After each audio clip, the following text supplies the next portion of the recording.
Oh, yeah. Is it Saturday already? Have we made it through yet another week of Star Wars news? And my goodness, was this a great week for Star Wars fans.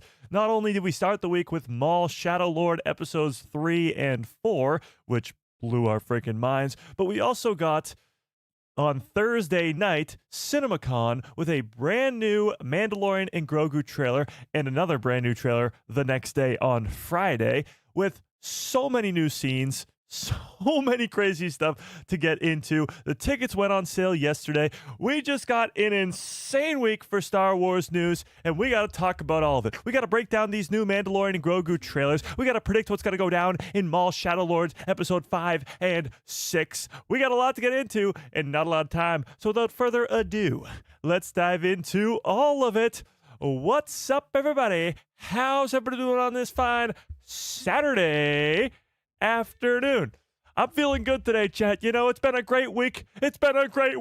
Maul Shadow Lord has been incredible thus far. We are almost halfway through the season, but the Mandalorian and Grogu steals the show, which is good news because this is the first Star Wars movie in 6.5 years, so that's, you know, great news. But 2 new trailers for this movie, tons of new scenes, and we even got a description for the first 20 minutes of the film, meaning we can kind of finally put the plot together and figure out what this movie is going to be about. We also got word that this is going to connect heavily to Ahsoka Season 2 from Jon Favreau himself, saying that these 2 projects for live-action Star Wars this year, Ahsoka Season 2 and The Mandalorian and Grogu, will be extremely interconnected, which is great news. But before we dive into all this crazy stuff, we're going to watch the trailers probably a million times over again. But before we do, let's start the stream the only way we know how, by saying hi to everybody in the chat. How we doing today, chat? How's everybody feeling today? Are we feeling good? And while I do so, throw your craziest predictions for Maul Shadow Lord, episodes 5 and 6. The Empire has arrived on Janix. All right. Vegas Jedi, how we doing? 50 Thunder in the house. That guy B, what is up? Brandon Baker, how we doing? Max Rebo in the building. Roddy, how we doing? Douglas in the house. Starship 66, how we doing? Darth Plagueis lives, what is up? That Dave that loves Star Wars, how we doing? Trent in the building. Ron, what is up? Dale Skywalker, how we doing? April in the building. Fearless, what is up? King Shadow, how we doing? Mando United, what is up? Amari Williams in the building. Holly, what is up? All right, if I missed you, you know the deal. Just yell at me in the chat. Let's give everybody a nice little... Hello there. General Kenobi. Okay, so I think we're going to start with the Mandalorian and Grogu.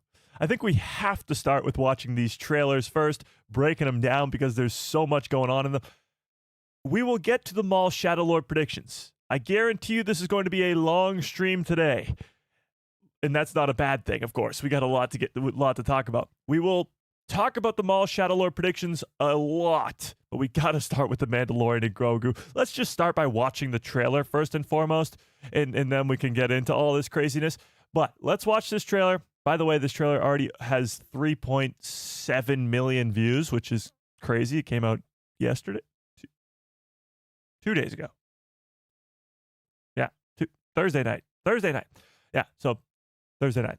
Okay, let's watch it. Well, first of all, let's put it in a somewhat good... all right, let's do it. Turn that volume up.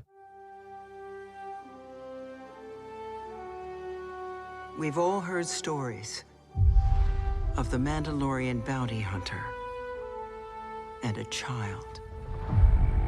I only hunt Imperial war criminals. I'll take out every bad guy in your deck of cards.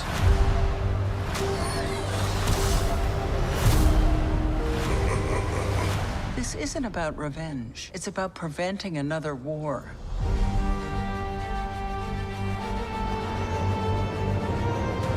Before going into harm's way, check your armor first. We're protecting everything the rebellion fought for. Good luck. You're gonna need it. Hey, baby's a bad baby. Strap in.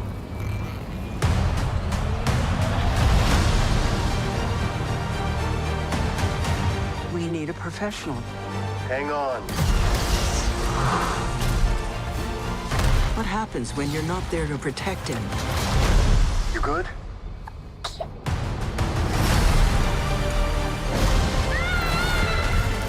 I'll be right behind you. Go. Go! Mandalorian, you will suffer. Then it will be his turn. Monsters. The old protect the young. And then the young.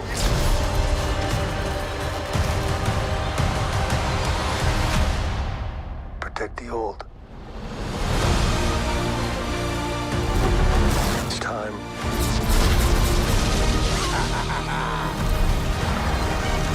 Are you scared? You should be.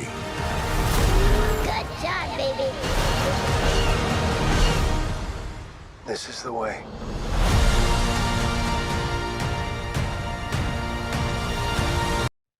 Okay, I mean, when I got off the live stream on Thursday night, my face hurt. It hurt from smiling so much. You can't help but just be happy after watching that trailer. From Yoda's theme to the Imperial March to the Force theme to, of course, the Mandalorian themes themselves. They are really going all out when it comes to this movie, as they should. It's the first Star Wars movie in 6 years, as they should. But they are tapping into what the show didn't, and that is these old themes. The Mandalorian's all 3 seasons, other than when Luke Skywalker shows up at the end of season 2, all of it is brand new score. It's all Ludwig Göransson making this brand new score, and it's great. Don't get me wrong, I love me some Mando score.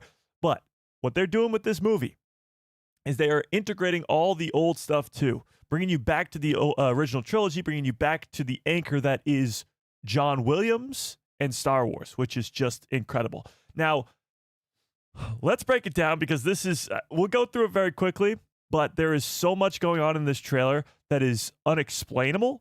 So much that's going on in this trailer that is explaining so much. So let's just talk about it. We open with Grogu on this mysterious planet. Now, I think this is definitely going to be our Nal Hutta planet, not Dagobah.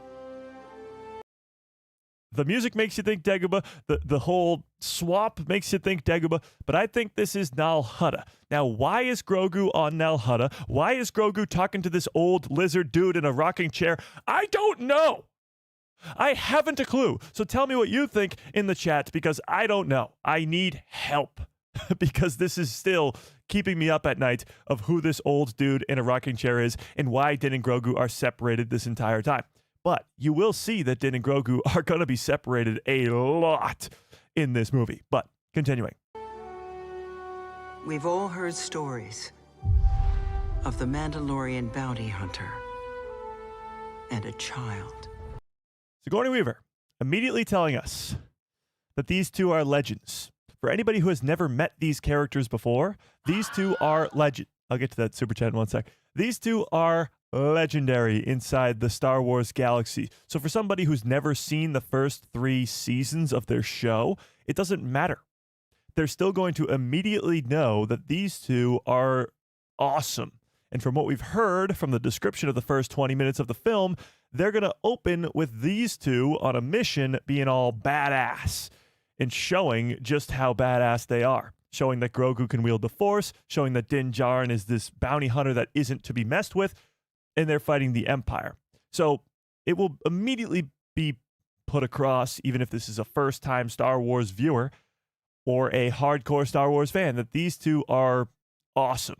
And there's been legend of them as bounty hunter and child across the galaxy. I only hunt Imperial war criminals. I'll take out every bad guy in your deck of cards. So, season 3 of The Mandalorian ends with Din and Grogu now being the good guys. Din was a bounty hunter. He wasn't a good guy at the beginning of season 1.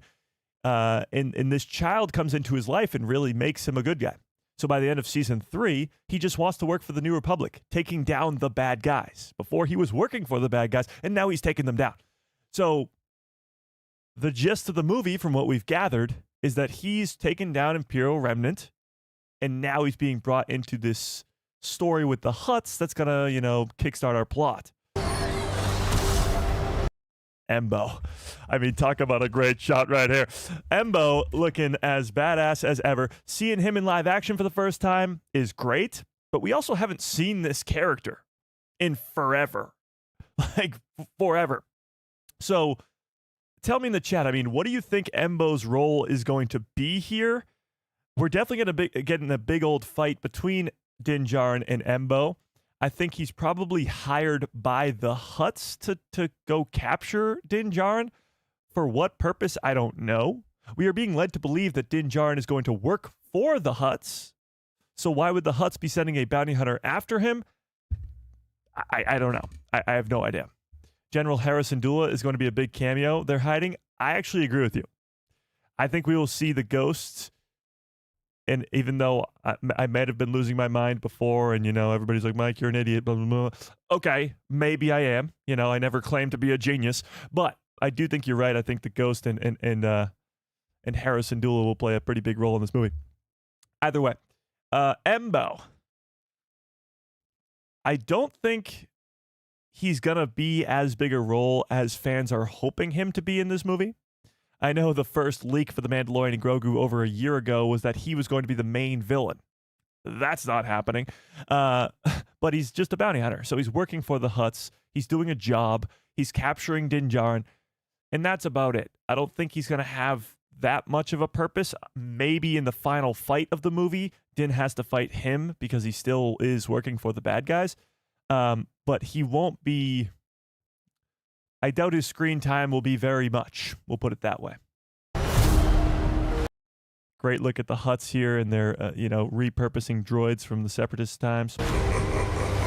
This isn't about revenge. It's about preventing another war. I got bad news for you, Sigourney. Sigourney! You don't succeed. She wants to prevent another war. It's going to be the downfall of the New Republic. I mean, we've seen it in Ahsoka Season 2. Their reluctancy to, I guess, get an opinion that is from somebody that isn't themselves. When Hera Syndulla comes to them and says, Thrawn is back, or Thrawn is coming back, they say, nah, you're stupid. You're an idiot. As Din Djarin sees that all this bad stuff is happening in the Outer Rim with a Shadow Council, with Moff Gideon controlling Mandalore, with all these different Imperial Remnant leaders, he goes to the New Republic and they're like, nah, we're fine. We're fine. We're just trying to prevent another war. How are we preventing that other war? By not fighting. By not dealing with our problems. We're just going to sit here like idiots on Coruscant and be like, we're just, we're good. The Emperor's dead. Battle of Jakku happened. We're fine. Little do they know, there's this whole Shadow Council. There's Project Necromancer. Palpatine is still alive on Exegol. Snoke is rising to power. Ben Solo will eventually fall to the dark side in a couple decades. And the First Order will rise to power. Yeah, it'll take a couple years, but they are going to lose this war. And they're going to lose it pretty bad. Might I remind you, Starkiller Base blows up like 6 planets and billions, if not trillions, die from the New Republic. So, trying to prevent another war, Sigourney, it's not going to work. It's not going to work. But the coolest part of all this, we're kind of in a time here with the Mandoverse where it's like the prequel trilogy. When the prequel trilogy came out, you get introduced to Anakin Skywalker with already the knowledge that Anakin falls to the dark side. You get introduced to Obi-Wan Kenobi already with the knowledge that he dies to Vader in A New Hope. Spoiler alert. Sorry, the movie's only 49 years old. But you're introduced to these characters with the prior knowledge of who they become. And that's exactly what we're getting here with the Mandalorian and the Mandoverse in general. You're getting introduced to these New Republic people, even though you know they all die. You're getting introduced to Luke Skywalker in his Jedi Temple in the Book of Boba Fett, even though you know that gets destroyed. You get introduced to all these things. Hopefully we get introduced to a young Ben Solo, and you know he turns to the dark side. So you know, going into this, just like it's the prequel trilogy, that this is going to fail. That the New Republic that we are being introduced to in this movie is going to collapse into the First Order. Well, I guess the First Order will take over, and then they'll all blow up from Starkiller Base. So if this snowy planet that we do see in this trailer is in fact Ilum, that would be even crazier, because now it's like seeing Vader as he's falling to the dark side, where you're like, I know what he's gonna do, and the Jedi are like, what's happening? This would be the exact same thing. If we see Ilum, which eventually turns into Starkiller Base in this movie, we're all gonna be like, we know what happens to that, and the New Republic's gonna be like, what? We don't know what's happening. So that's where we're at. Okay, continue.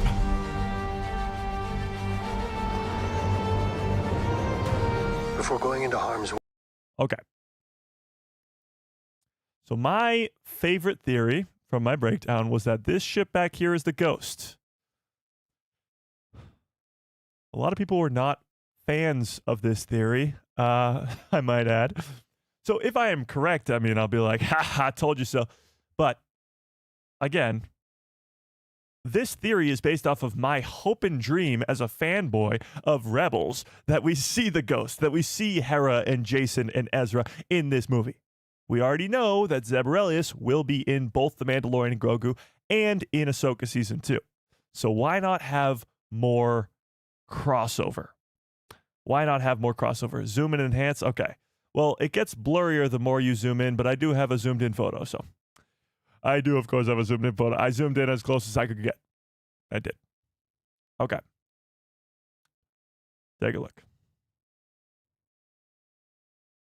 It's very blurry, but to me, this is a very rhombus-y shaped ship. You can just tell by the lighting right there. It's coming off this way, and then back that way, and then this way, and then that way. Like a rhombus, just like the shape of the Ghost. Now I know it's probably not the Ghost, okay? But just let me be insane. Just let me be a crazy Star Wars fan for just a day, okay? Just let me do it. Just let me do it. It's not the U-Wing. It's definitely not the U-Wing. You can kind of see a rounded front to it, like the rounded front to the Ghost. But yeah. You can cancel out some other ships. It's definitely not the U-Wing, which is Zeb's ship that he's flying. It's definitely not an X-Wing. It's definitely not a Y-Wing, which we also see in this picture. I mean, the first trailer for The Mandalorian and Grogu does not show us, I don't think, any X-Wings flying. The second trailer gave us some X-Wings, and we were like, oh my God, we're going to get some X-Wing action sequence. Let's go. And then this trailer is like, we're getting battles all over the place. X-Wings, Y-Wings, U-Wings. We're getting just fights. A war in our Star Wars, which is the plot of Ahsoka Season 2. So maybe it's not the Ghost, but I just want to believe. I want to believe in something, chat. You know, rebellions were built on hope, so it's the Ghost. Into harm's way. Check your armor first. We're protected. The U-Wing landing here, I think this is after the opening mission. The Adelphi base is, you know, not that big of a base. It's got 1, 2, 3, 4, maybe X-Wings, 1, 2, 3 Y-Wings, and a U-Wing. Maybe there's more, but that's not that big a fleet. Everything the rebellion fought for. Let's go to Weaver. Now, it looks like we're going to get to see her in action in this movie, which is not really what I expected. I thought she was just going to be sort of a general type character who doesn't really hop in a cockpit, but here she is ready to go. She was a member of the rebellion, sort of a leader of the rebellion, and became a New Republic leader, of course, just as Mon Mothma did, just as Leia did, and many others. But she kind of reminds me of a Wedge Antilles, you know? Because Wedge survives the events of the original trilogy and becomes, I guess, a leader of the New Republic as well. And that's kind of what I see her. Both pilots, both fought in the wars, and now they're more in a leadership position. Is this after Skeleton Crew? I think so. So far, the entire Mandoverse has been in order. So The Mandalorian Season 1 comes out first. Then after that is Season 2. Then after that is the Book of Boba Fett. Then after that is Mando season 3. Then after that is Ahsoka. Then after that is Skeleton Crew. And it all works in order. So if that trend continues, then yes, this will be after Skeleton Crew, and the events of Ahsoka season 2 will be after this. And Jon Favreau did confirm, and we're going to read that in a second, that this does set up Ahsoka season 2, and there are interconnected pieces between both projects. Good luck. You're gonna need it. Hey. Oh, the horrible baby. The bad baby. The bad baby. Now, what's weird about this is they're showing us two different locations here. The Anzellans on the Adelphi base, so they're going to play a pretty big role in this movie, even though there is 4 of them here and only 3 of them will survive. RIP one of them. But this scene is Navarro. So they're on 2 different locations here. So trying to give us some cute Anzellan scenes, but also messing with our heads. Hey. It also confirms that the Razor Crest is on Navarro. So Din Djarin is gifted this Razor Crest. What happens to the N1 Starfighter? Why is nobody else concerned for the N1 Starfighter like I am? Did we just forget that Din Djarin got this awesome ship? Are we just okay with that? Are we just okay with that? I love me the Razor Crest, don't get me wrong. I was upset when it blew up in season 2. But are we just okay with the fact that the N1 Starfighter is just gone? N1 go boom. I think Embo is going to be the one who destroys it, because we see Embo in a previous trailer on Navarro. We actually see him on Navarro in this trailer too, but yeah. What are the creatures called? What are their names? We actually do have names for all 4 of them. I forget their names, but there are names for them. Somebody help me out in the chat. None of them are Babu Frick, contrary to fan belief. None of them are Babu, who is the Anzellan we see in Rise of Skywalker. They are different Anzellans. Hey. Oh, the horrible baby. The bad baby. Strap in.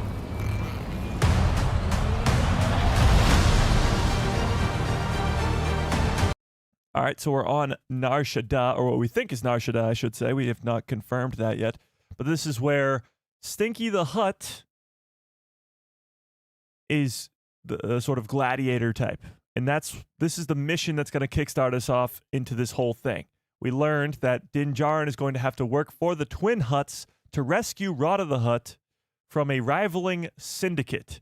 Now, what syndicate that is, we don't know. Could be the Black Sun, could be the Crimson Dawn, which would be awesome if we got Kira in this movie. What a surprise that would be. But he's been, I guess, captured and turned into this gladiator. Now, sounds very similar to the plot of the Clone Wars movie, except this is not the Stinky that you remember. Now, I will bring this up, actually, before we continue. This was unveiled yesterday, too. Oh, hang on. Where is it? Yeah, this was unveiled yesterday, too. They created a live-action baby Rada the Hutt. Baby Stinky. Now, do we think this is because we're going to get flashbacks to explain maybe Rada's backstory?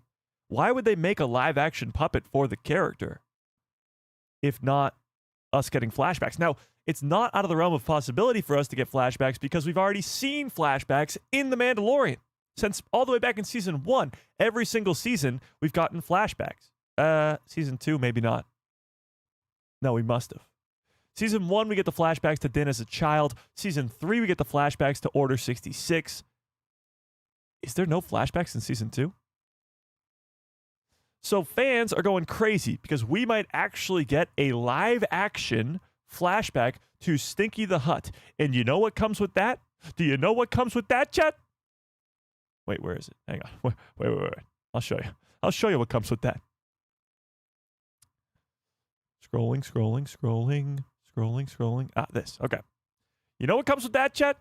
The possibility of seeing a live-action, yet again, Jabba the Hutt, Ahsoka Tano, Anakin Skywalker. Is Obi-Wan even there? I don't know. Either way. Live-action Clone Wars. Live-action Clone Wars. So I guess my question to you, chat, and actually, let's pull this up. Do you think we will be getting a flashback sequence in this movie at all to explain who Stinky is, maybe that he's Jabba's child, maybe that Ahsoka has a connection there. Seeing Ahsoka in this movie would be insane because, one, she's in a completely different galaxy. But if it's a flashback, you're getting Clone Wars Ahsoka. Bring back Ariana Greenblatt. You've already done it in Ahsoka Season 1. Bring back Hayden Christensen as Anakin Skywalker in the Clone Wars armor. You've already done that in Ahsoka Season 1. So you can do it again. But let's see where we're at. Let's see where we're at. Do you think there will be flashbacks? Or a flashback, I guess. We don't need multiple flashbacks. A flashback in the Mandalorian and Grogu movie. Yes or no? What do we think? Because if there is, the most likely one would be back to Stinky the Hutt as they made this for the movie. Why else would they make this? There's no reason for this, if not to get a flashback. But if we're getting a flashback, it could be to the Clone Wars with a younger Ahsoka, a younger Anakin in his Clone Wars armor, and maybe, if we're lucky, Ewan McGregor as Obi-Wan Kenobi. That would blow people's minds. Nobody would be expecting that. Nobody. So, this is crazy. And by the way, obviously he looks very different from how he did in the Clone Wars. Again, the difference between animated and live action characters, more nostalgia bait. It would be nostalgia bait, but it would also serve a purpose. It's not just, I guess, nostalgia for nostalgia's sake. It's not just fan service, which is a crazy word thrown around because obviously you're supposed to service your fans. But it would be for a purpose to establish that this is Jabba the Hutt's son and that he has had running-ins with Ahsoka Tano and others. Because guess who else knows Ahsoka Tano? You know who else knows Ahsoka Tano? Yeah, that's right. The two titular characters of this movie, Mando and Grogu. They both know Ahsoka, and so does Stinky. So you know what's kind of crazy? We're going to watch an interview in a second here of Jon Favreau and Pedro Pascal as they pretty much confirm that Stinky the Hutt is going to play a massive role in this movie, that the green little slug monster dude is going to be slugging around with Din and maybe just with Din, but with Din and Grogu for a large portion of this film. Jeremy Allen White was brought in to voice the character, and he even talks about how much bigger the role became after he hopped on board. So if Stinky's going to play a big old role in this movie and help out our heroes, there needs to be a reason for that. And it might be the connection that they both know a character, Ahsoka Tano. They might, compare war stories about Ahsoka Tano. But either way, they made this creature for a reason. And I think there might just be some flashbacks in this movie. Because there's flashbacks in the Mandalorian show, so we might be getting some flashbacks in the movie as well. All right, but continuing with our trailer here.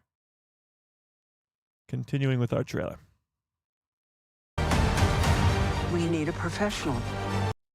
Here's our snowy, icy planet. Tell me in the chat, what planet do you think this is? I know Hoth is a very popular theory. It doesn't really look like Hoth.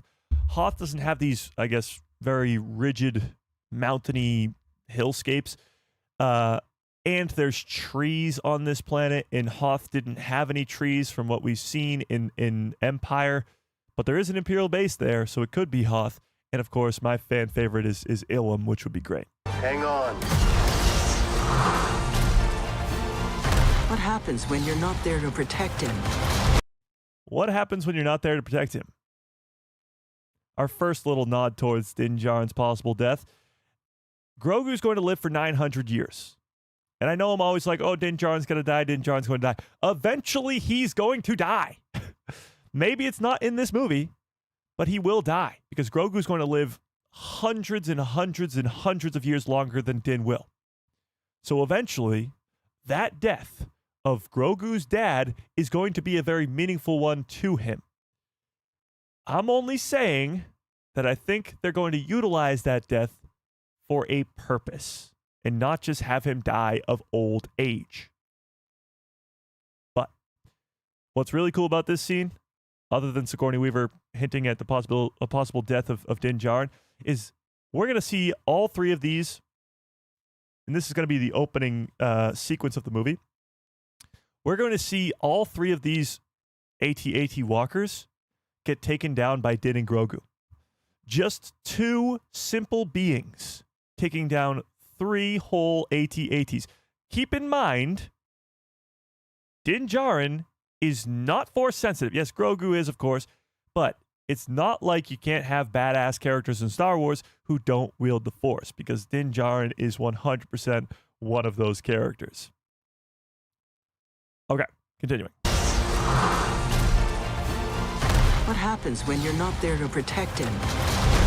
You good? Okay.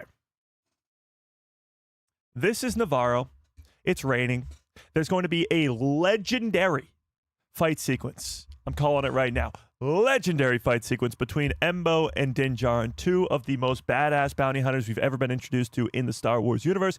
And as you can tell, Din loses this fight. People have been so distracted with the aura farming of Embo here.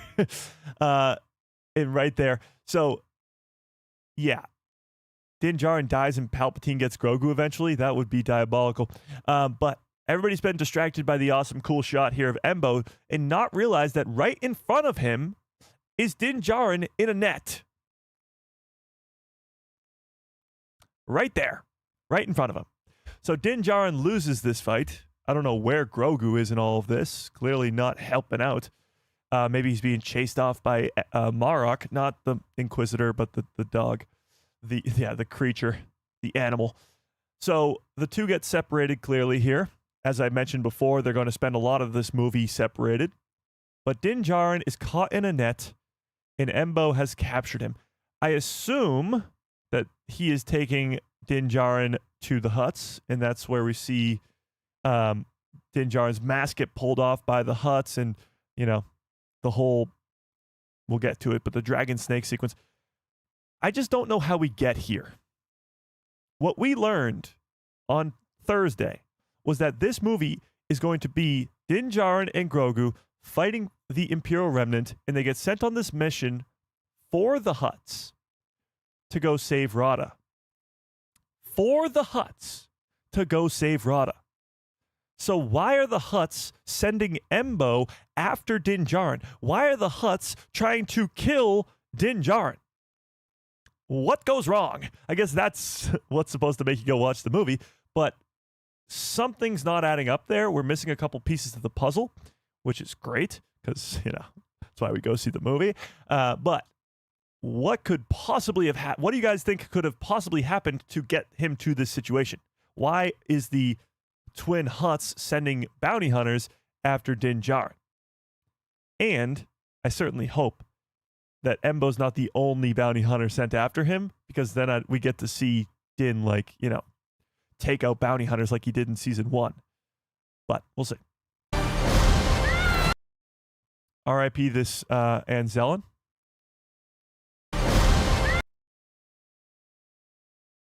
I mean, I don't know what to tell you guys. The facts are the facts. There's so many scenes with only 3 Anzellans, and there's 4 of them. And clearly this guy's gonna die. I'll be right. Now, again, I'll be right back. Or I'll be right behind you, he says, sorry. Right behind you. A classic line of somebody who's about to go die, sacrifice himself to save the little kid. But the funniest, most ironic part of all this is that Din Djarin thinks he could fit on this ship, which is hilarious. But we are on this Nal Hutta planet. They're splitting up yet again. I don't know how much of this movie these characters will even spend together because they're splitting up so often. But you see Din Djarin go fight all these droids that are sent by the Hutts. Now, what I think is going on here, again, this is just my speculation, is that Embo has already captured Din, captured Din, and Grogu is teaming up with the Anzellans to go rescue Din. And when Din Djarin is fighting against this dragon snake right here, this is where Grogu comes in and saves the day. Just like the Mudhorn in season 1, but now we're going to get to see how much Grogu has evolved, because the Mudhorn was very difficult for Grogu to lift. And yes, it was a pretty big monster, but still nowhere close to the size of this dragon snake that Din has facing off against right here. So we're going to get to see the power level increase since season 1 that Grogu has, because after he lifted that mud horn, he slept for like 2 days straight. I wish I could sleep for 2 days straight. No, but we're going to get to see him save Din Djarin, and then when they're trying to escape, I think that's when we get this sequence of Din saying, "I'll be right behind you," as he goes to maybe try and take out the Hutts again. I don't know. I don't know what he's doing. Again, just me spitballing. This is what I got. This is what's churning in my brain, and that's my theory. Mandalorian, you will suffer. Because there's no way Din Djarin survives this without a help of Grogu. No offense, Din, you're badass as hell. I love you. I get it. You go toe-to-toe with a bunch of people, but not this giant dragon snake. We got to be realistic here. We got to be realistic. Then it will And yet only 3 Anzellans there because, you know, one is dead. R.I.P. be his turn. Monstrous. The old protect the young. This whole sequence is stop motion, which is really cool. And then the young. The old protect the young and the young protect the old, which is hilarious because pretty sure that Grogu's older than Din Djarin. If not, it's pretty close. How old is Din Djarin actually? Do we know? Because Grogu's 50. Well, he's over 50 now. But they might be like the same age, actually.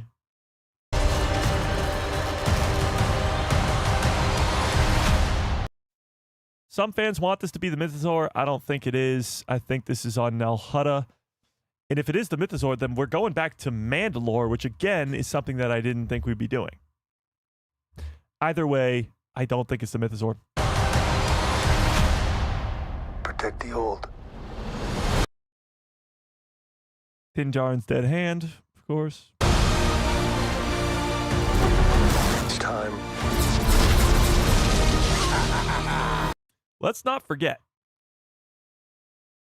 that this is going to be an action-packed, like, hang on, go back.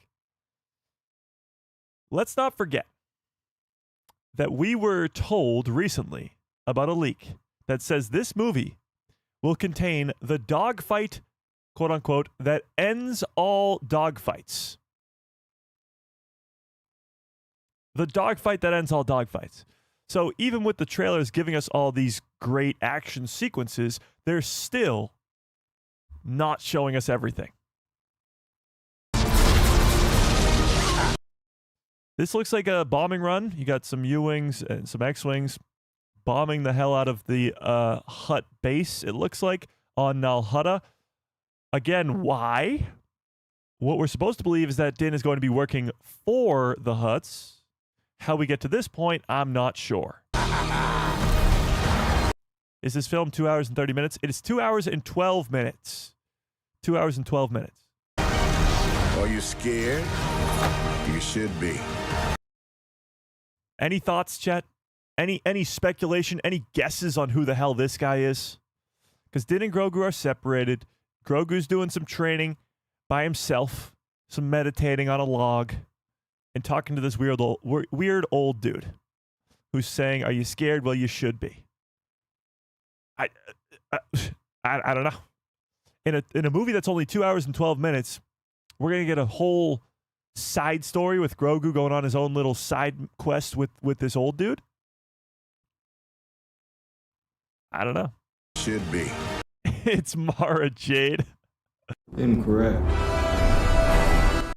That might be my favorite theory of the day, though. That's pretty awesome. His name is Roger. Okay. Same species as Sebulba? Maybe. I mean, he kind of looks like that, but definitely an older version. Yeah. Should be. Okay, so our other trailer, because we got 2 trailers today, our second trailer actually reveals to us who is shooting these guys, and it is Zeb Orrelios. But we'll get to that later. What planet do you think this is? Yes, there's some greenery, so people are not thinking Tatooine, but it is a desert.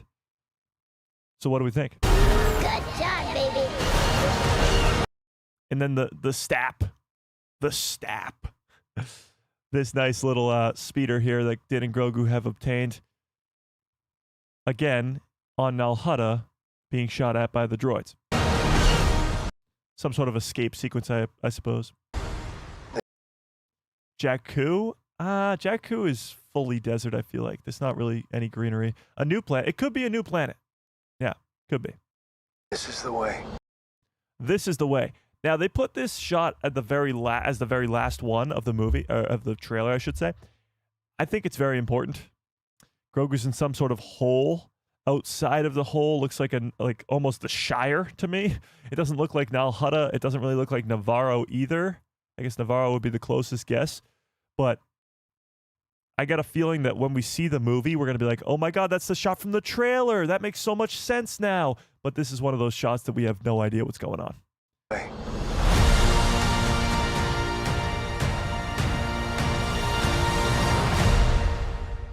Yeah, so tickets are out now if you have not obtained them yet. I will say we are still doing the in-person watch party. I did buy 20 IMAX tickets for Thursday, May 21st, the 21st, Thursday night at 7:30. So if you can get to Boston, you have a free ticket. I've already had some people hit me up being like, Mike, are you for real? I am 100% for real, but there are 20 tickets. So you are limited.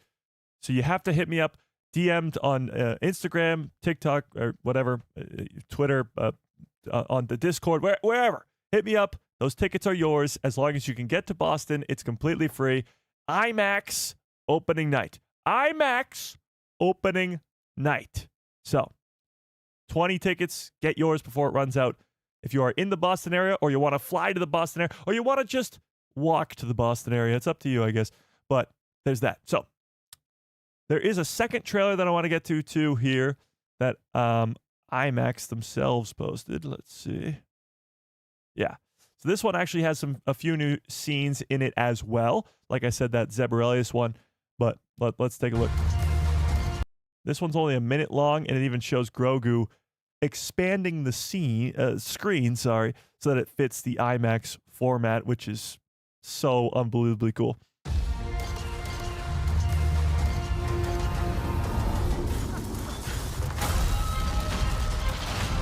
In IMAX, the bigger screen allows us to have much more scale and scope.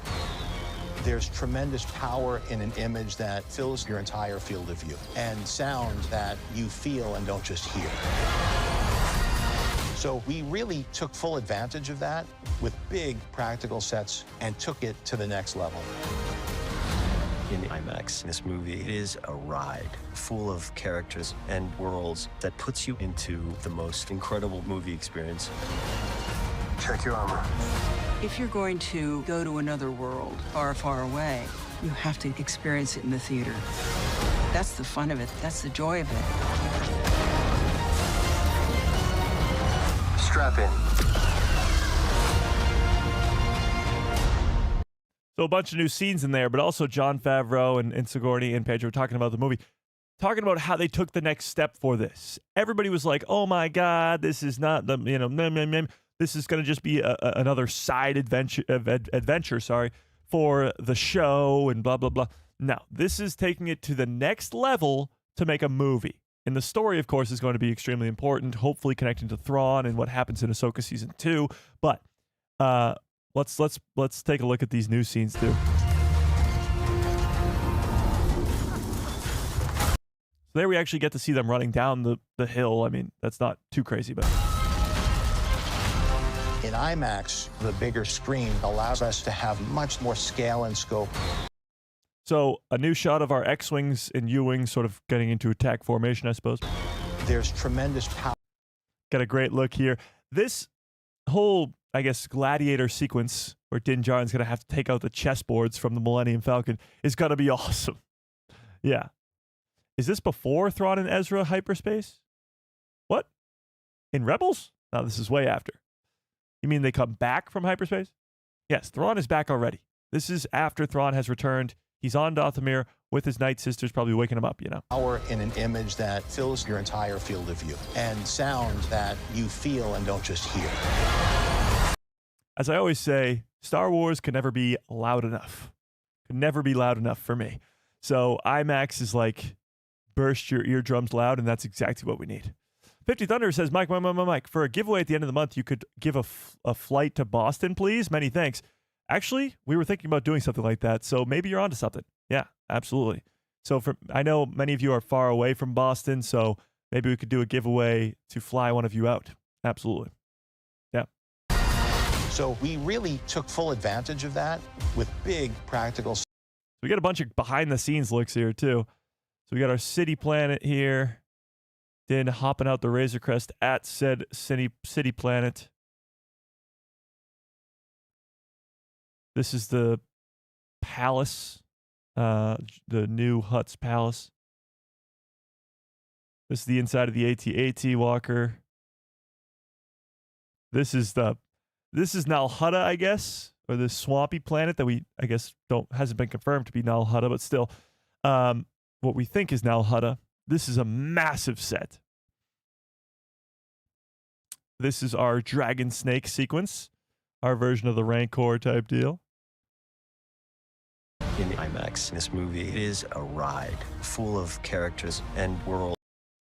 Again, as I mentioned before, Embo is on Navarro here in the rain, and I don't know for a fact, but I think this is the only shot we have right there of the N1 Starfighter.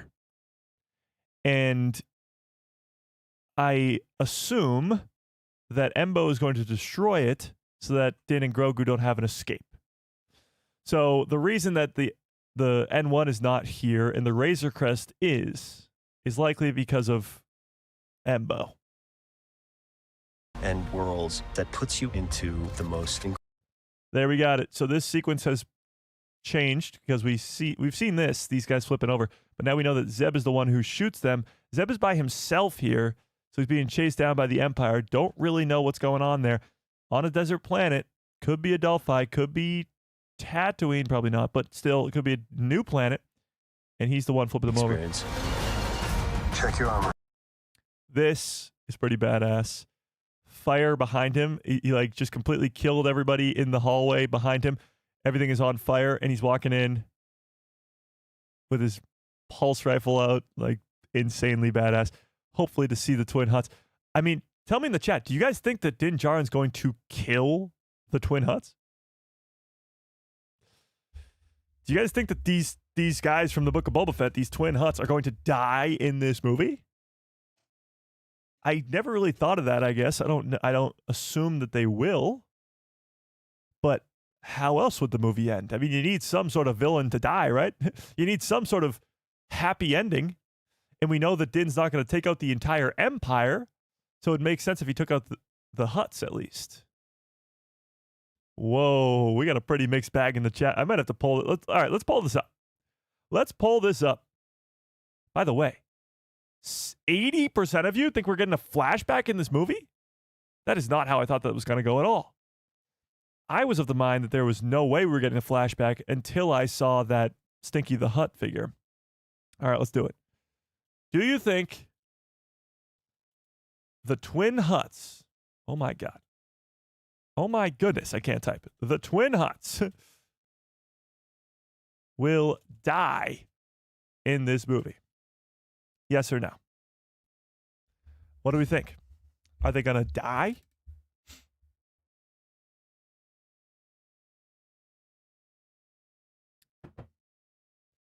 I think the Twin Hutts will be sending Din Djarin into a trap by sending him to get Rada. Like for the Empire? So you think the Twin Hutts are working for the Empire? But then why would Sigourney Weaver send Din Djarin on this mission for the Hutts if the Hutts can't be trusted? This movie could end up with Din Djarin not trusting the New Republic anymore.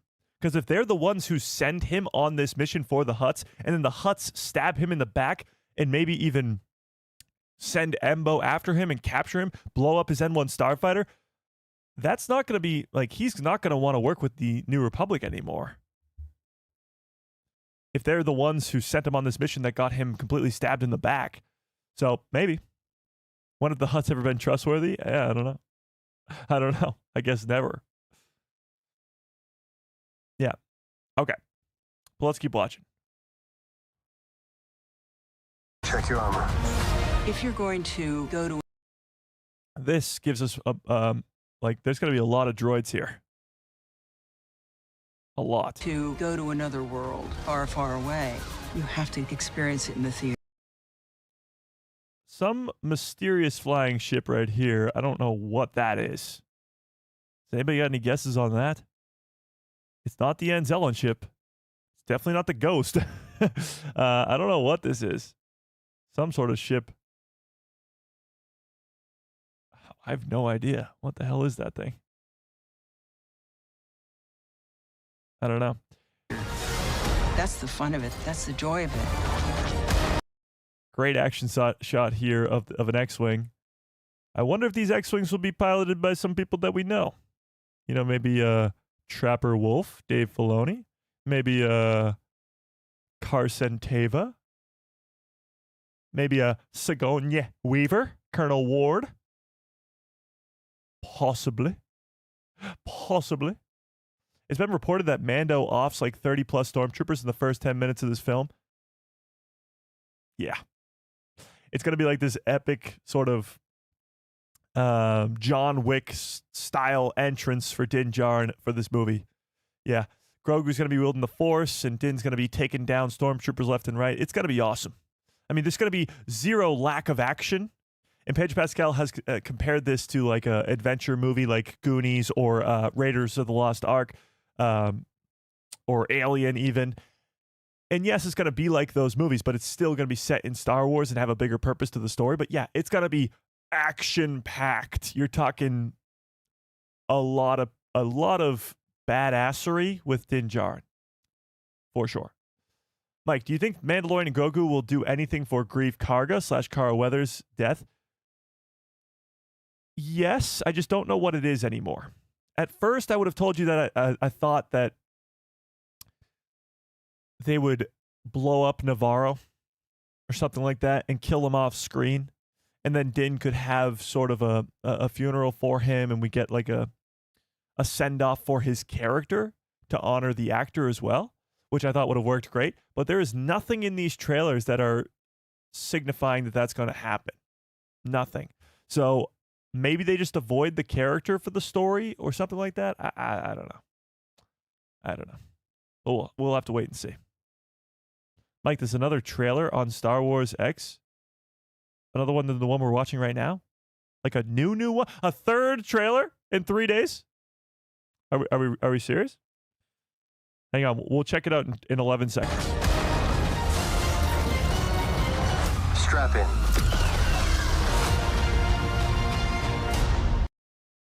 Okay. So you're telling me that there's a new trailer out? Are you telling me that there's a new trailer out right now?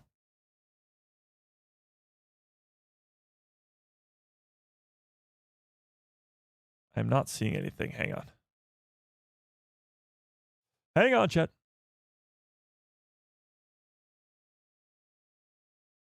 Oh, this? Wait, what?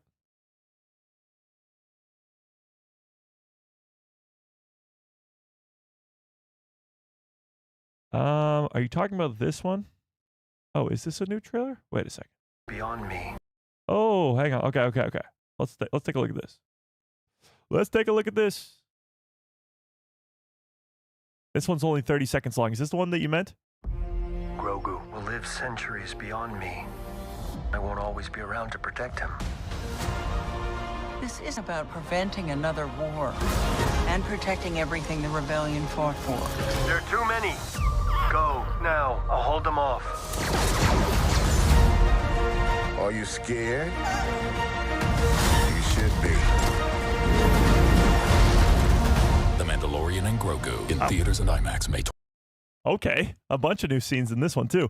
All right, let's take a look again. Grogu will live centuries beyond me. So I know I'm always like, oh, Din Djarin's gonna die, but he is, before Grogu at least, as he even says here, Grogu will live centuries beyond me. I don't really know, we'll see how he knows about that, I guess, because he's 50 years old. But I won't always be around to protect him. You might not after this movie, actually, you know? I'll always be around to protect him. This is about preventing another war. Great action shot here of sort of a torpedo being launched on Nal Hutta. And protecting everything the rebellion fought for. Is that a Mandalorian ship right there? Oh, no. It's... no. What is that ship right there? Is that one of the Hutt ships? It almost looked Mandalorian for a second. That would have made things interesting. There are too many. There's too many. I'll hold them off. Go, now. I'll hold them off.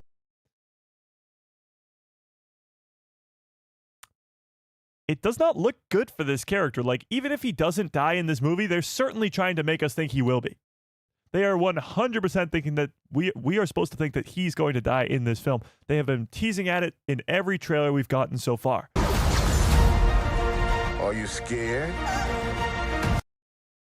So he just happens to go fight a bunch of people in a forest, and then we see Grogu holding his hand as he's laying down in the forest, and we don't know if he's alive or not. Maybe Grogu uses the Force healing that we saw him use in Mando Season 1 or 2? 1, I think. Mando Season 1 when he Force heals Grief Karga, right? Yeah. So maybe he Force heals Din Djarin, which would be pretty cool, I guess. But he does not look to have survived this fight against these droids. You should be. Grogu using the Force here, again, looks like some sort of training sequence or something. I don't know. The Mandalorian and Grogu in theaters and IMAX May 22nd. Pretty cool. So that's what we're going to be getting a lot from here on out, because we just got the final trailer on Thursday night. So from here on out for the next 34 days or 33 days, whatever it is until this movie comes out, they're going to be 30-second trailers just like that give us a couple new scenes, that give us a couple little bits of information and details. Yeah. But that's pretty cool. So 3 new trailers for the Mandalorian and Grogu movie, with a lot to cover clearly in all of it. Now, I do want to get to this too. We got a couple new posters for the Mandalorian and Grogu, and then we got to talk about how it connects to Ahsoka Season 2. So take a look at these posters. The first one was this one of Grogu meditating. This released with the trailer as soon as it came out.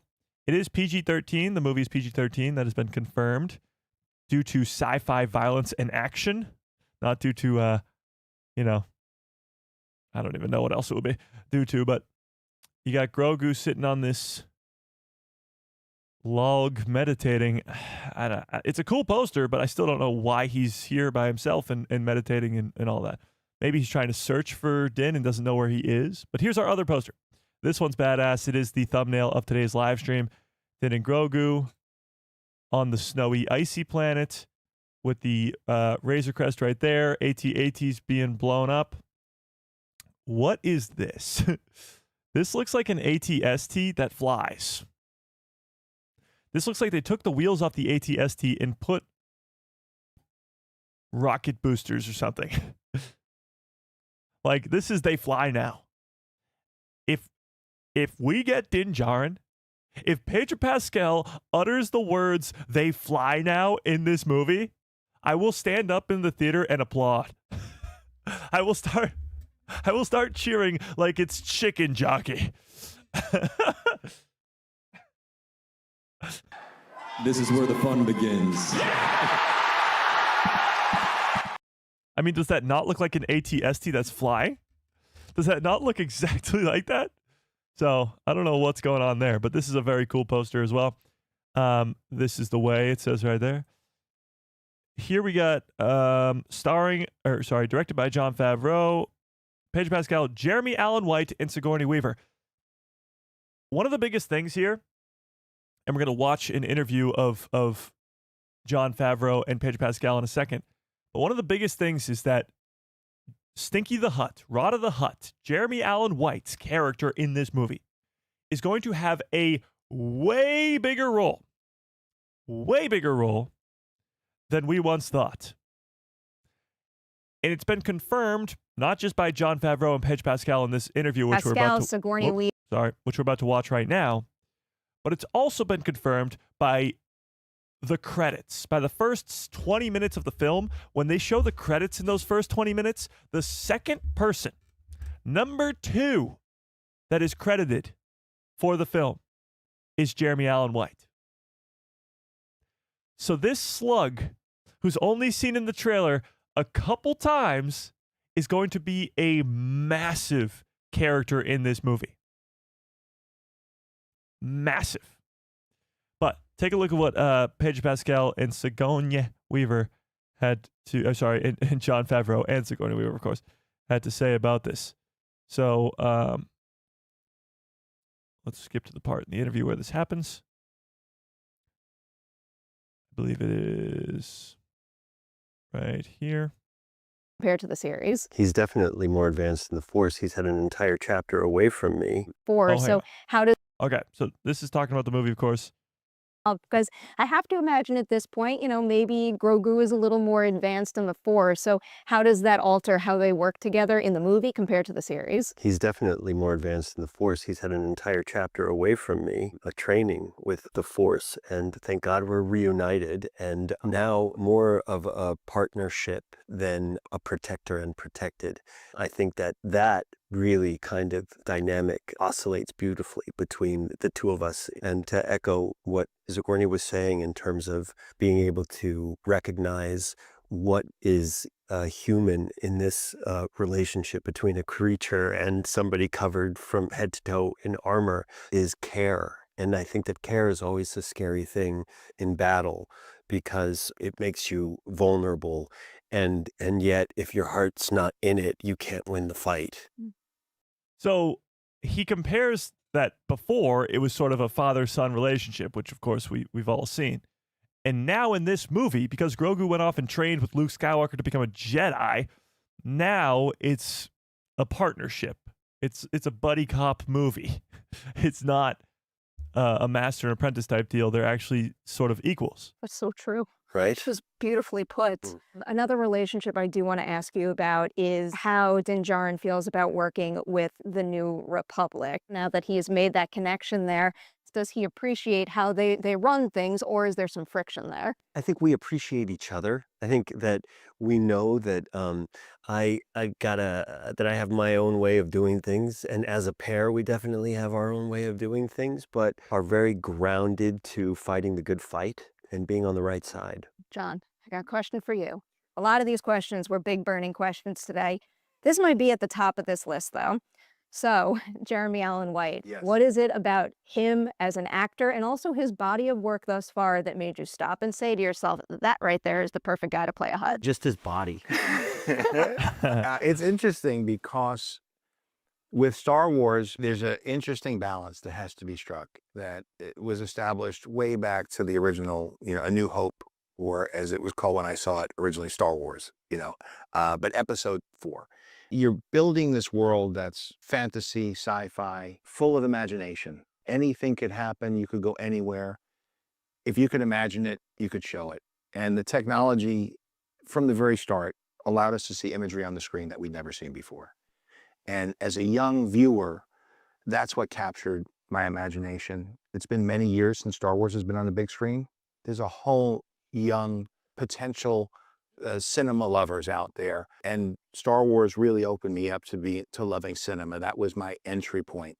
And so to create an adventure that reaches out to a new audience, as well as if you've been with it as long as I have, since '77, there's lots in there for you, but also to invite new viewers into this type of experience you could have. But the balance. Now, before he goes into all the Jeremy Allen White stuff, this is exactly what you want to hear. I mean, Jon Favreau, of course, his work speaks for itself. I mean, kickstarting the MCU with Iron Man, making arguably the greatest Christmas movie of all time. And he's just already accomplished a lot in Star Wars with the first 3 seasons of The Mandalorian. However, what this movie is going to do for a lot of Star Wars fans is be the first return to the big screen in 6 years, but for some people, it's their first ever Star Wars movie on the big screen. Either they weren't old enough or they weren't a Star Wars fan back in 2019 or whatever it may be.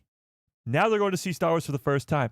And he's telling us that it will please those people while also pleasing the hardcore fans like himself who saw Star Wars back in 1977 on the big screen.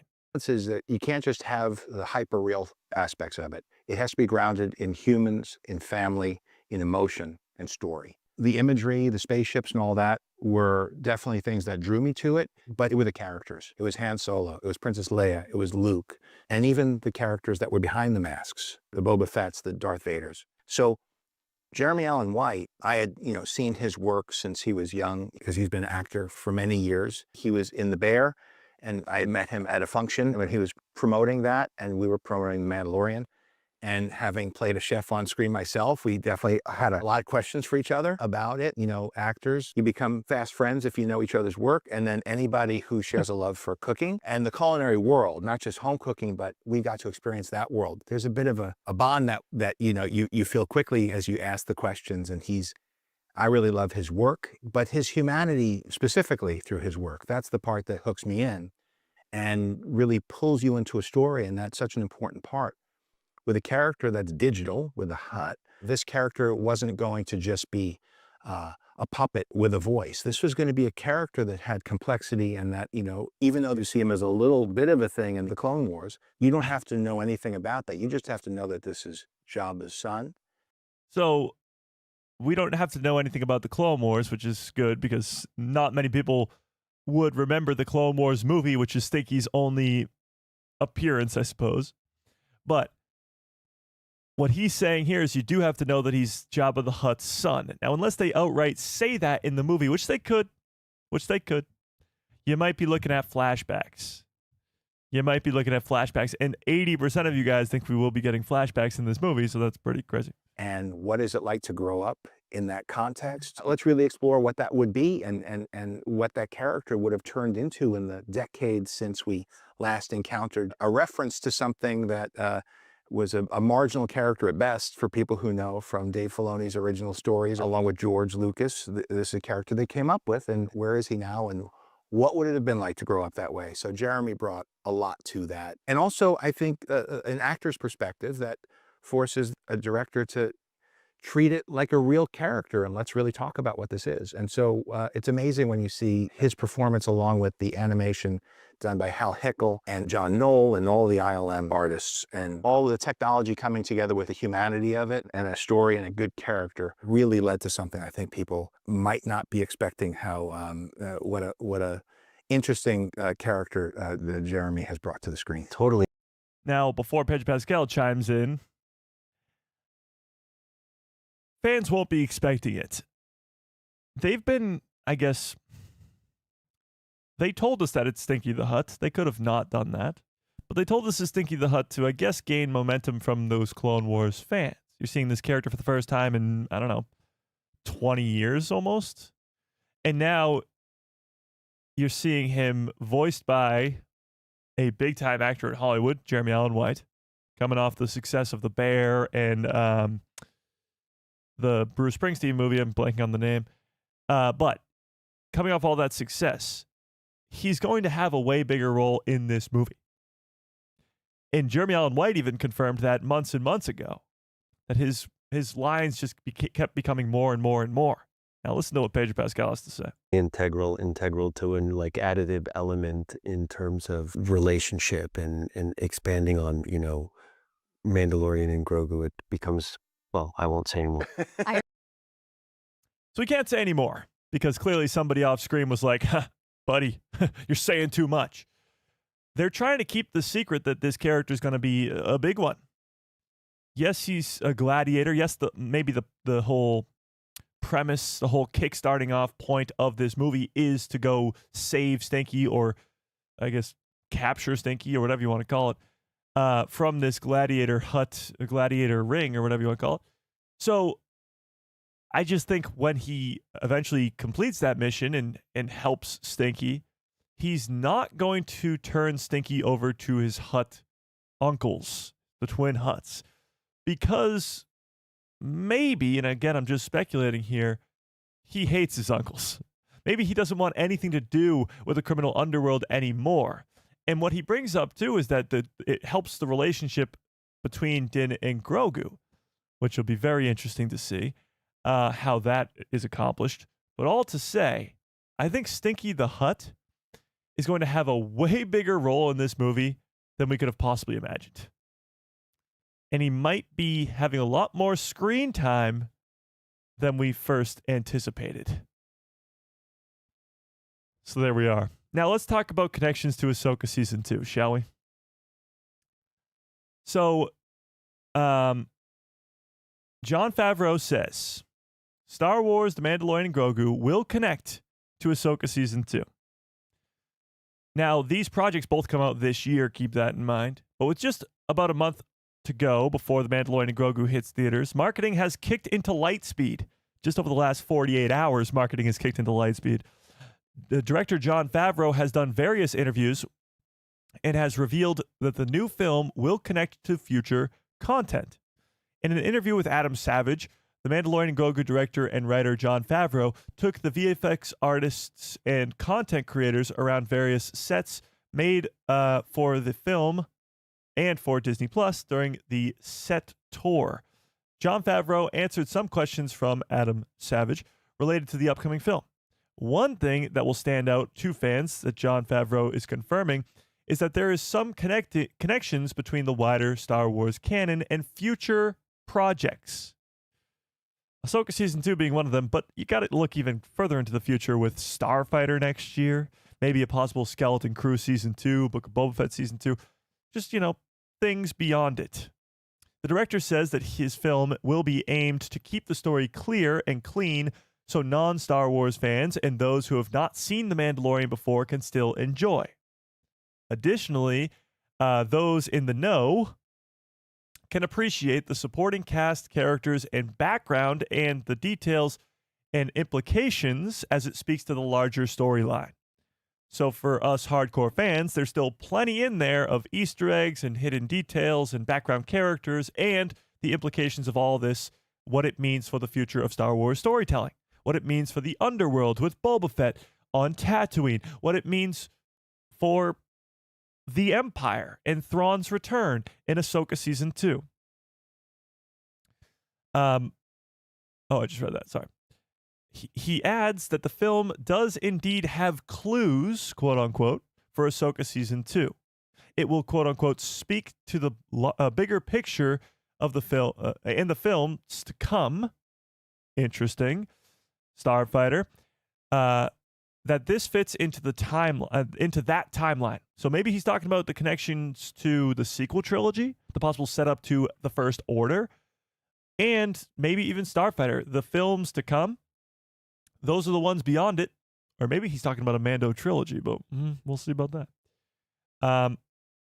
It will be interesting to see how this new blockbuster leaves us hints towards this year's second season of Ahsoka, and even more projects coming in the future.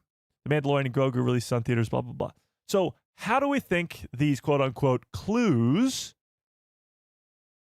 or what do we think, I should say, these quote-unquote clues will be in The Mandalorian and Grogu that hint towards stuff coming in Ahsoka Season 2? Obviously, the gigantic purple elephant in the room, I guess, purple elephant, see what it did there, would be Zeb Orrelios. We know for a fact that Zeb Orrelios will be in both this movie and Ahsoka Season 2. Where's my Zeb Orrelios picture? I know he's somewhere around here. You can't hide forever. Where the hell? What? Where is Zeb? What is happening? I have lost Zeb Orrelios, Jet. He's gone. I know you're in here. What the heck?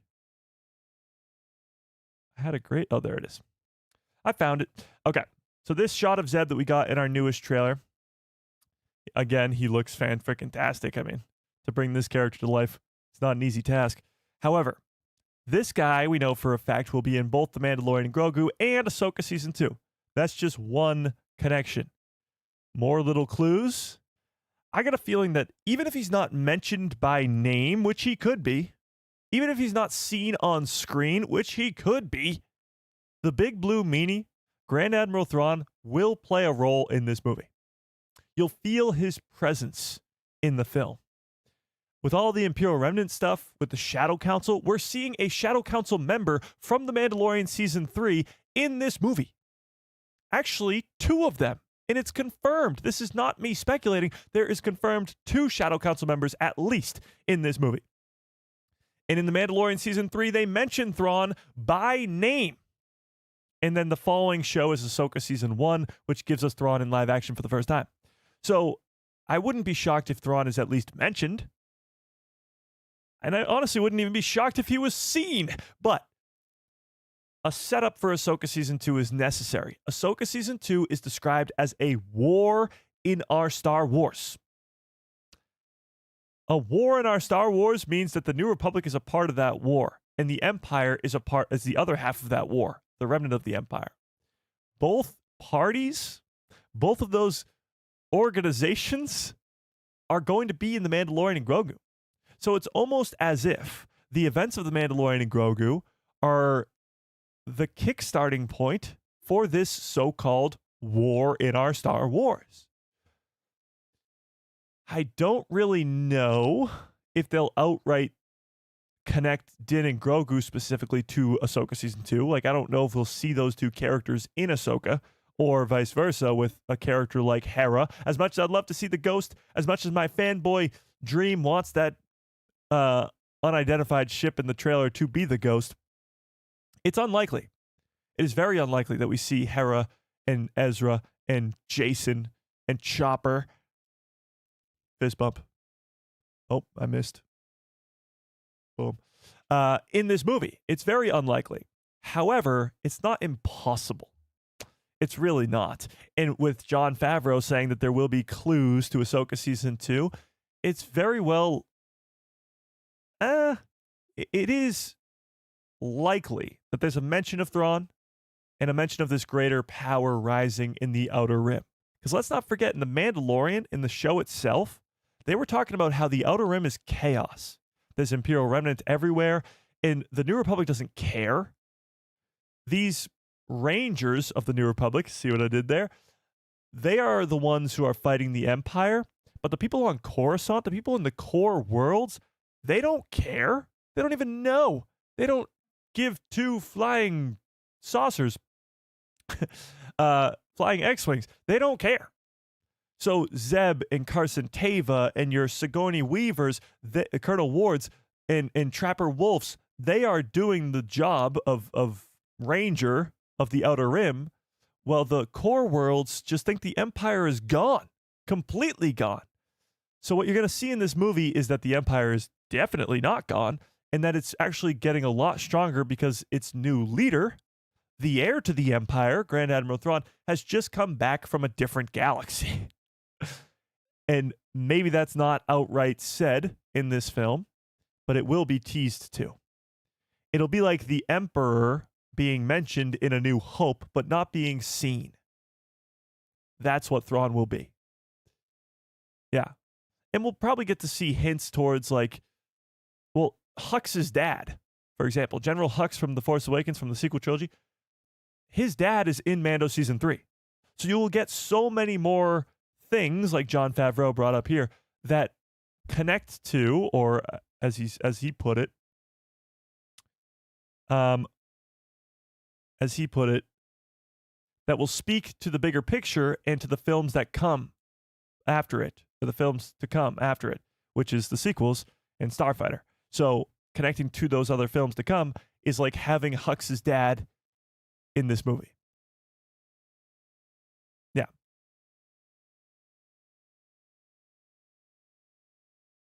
So, what do you guys think? How will this movie connect to Ahsoka Season 2? Tell me in the chat. What do we think? What do we think?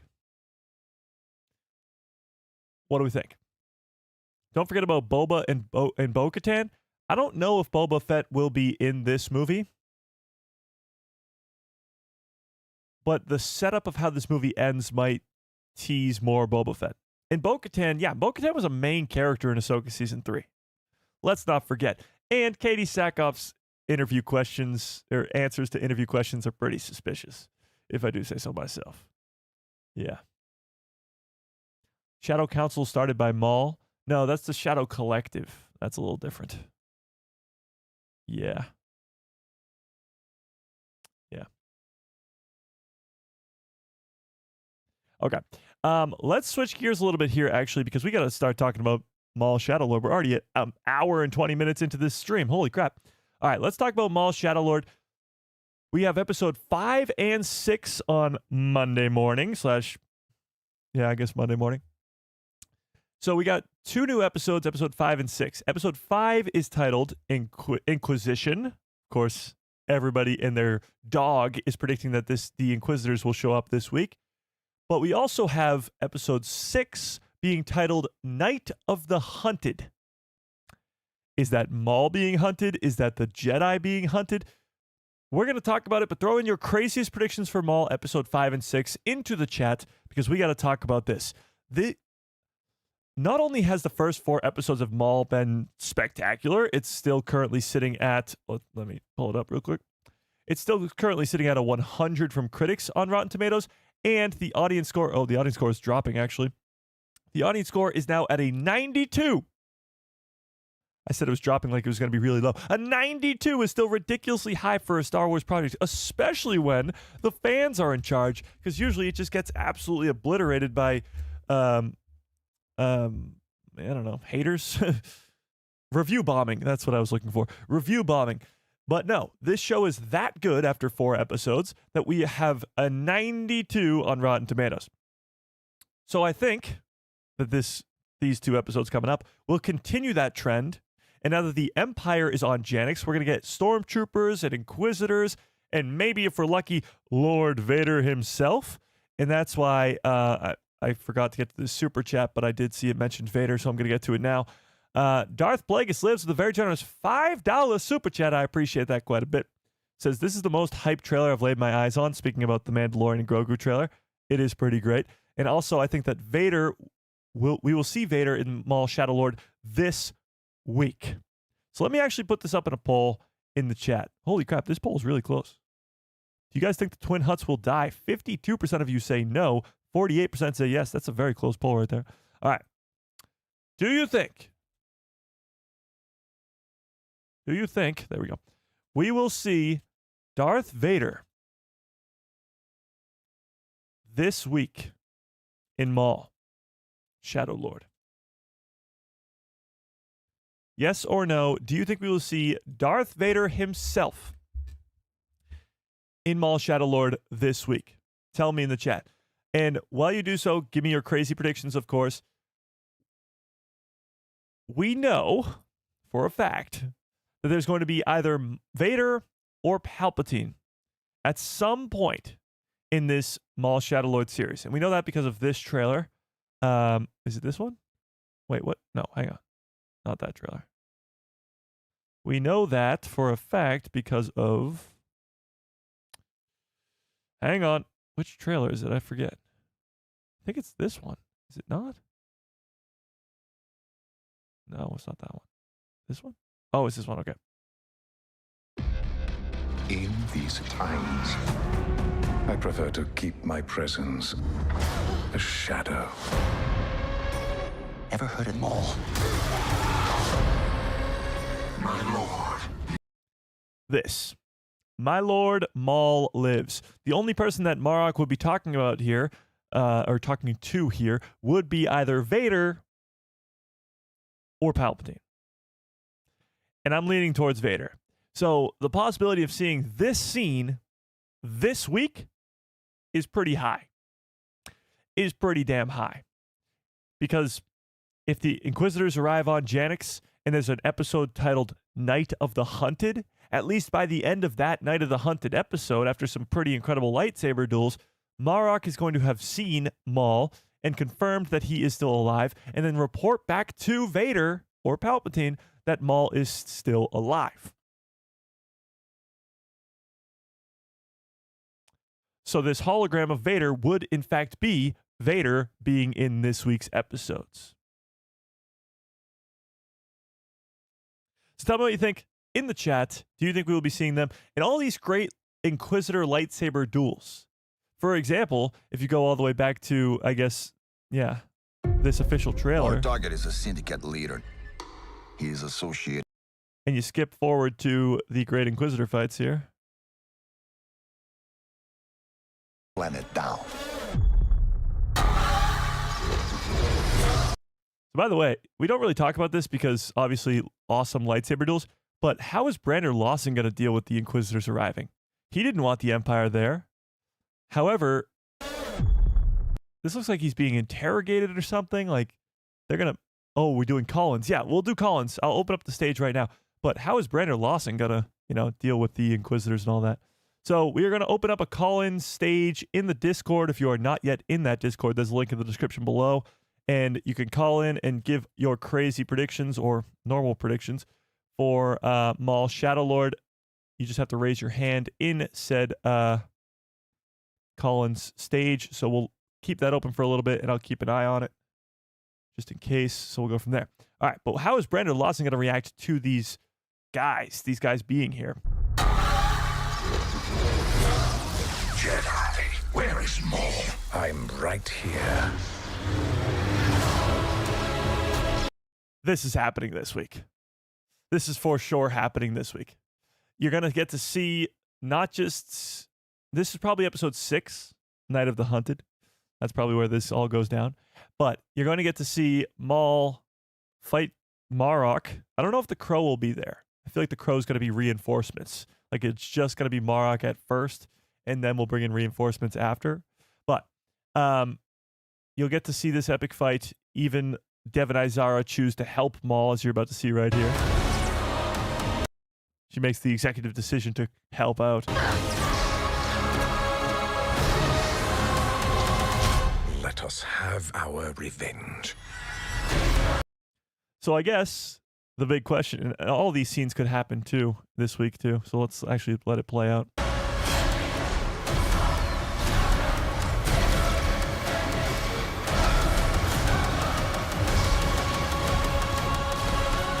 We're not gonna take out the whole Empire.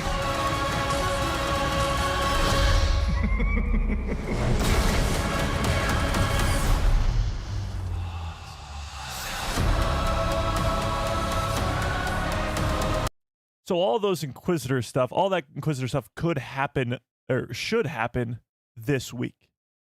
And with that comes, a call to Lord Vader himself. Now, my thing with this whole bridge sequence here, I don't think this will happen this week. This might be the following week in this big battle. Because Devon is fighting right alongside Maul here. And this looks to be on the same sort of bridge sequence. So that could happen as well. Now, Maul and Devon separated from Master Iko Dio fighting Marok. What are the chances Master Iko Dio dies this week? Chat. What do we think? Master Iko Dio, is he a goner this week?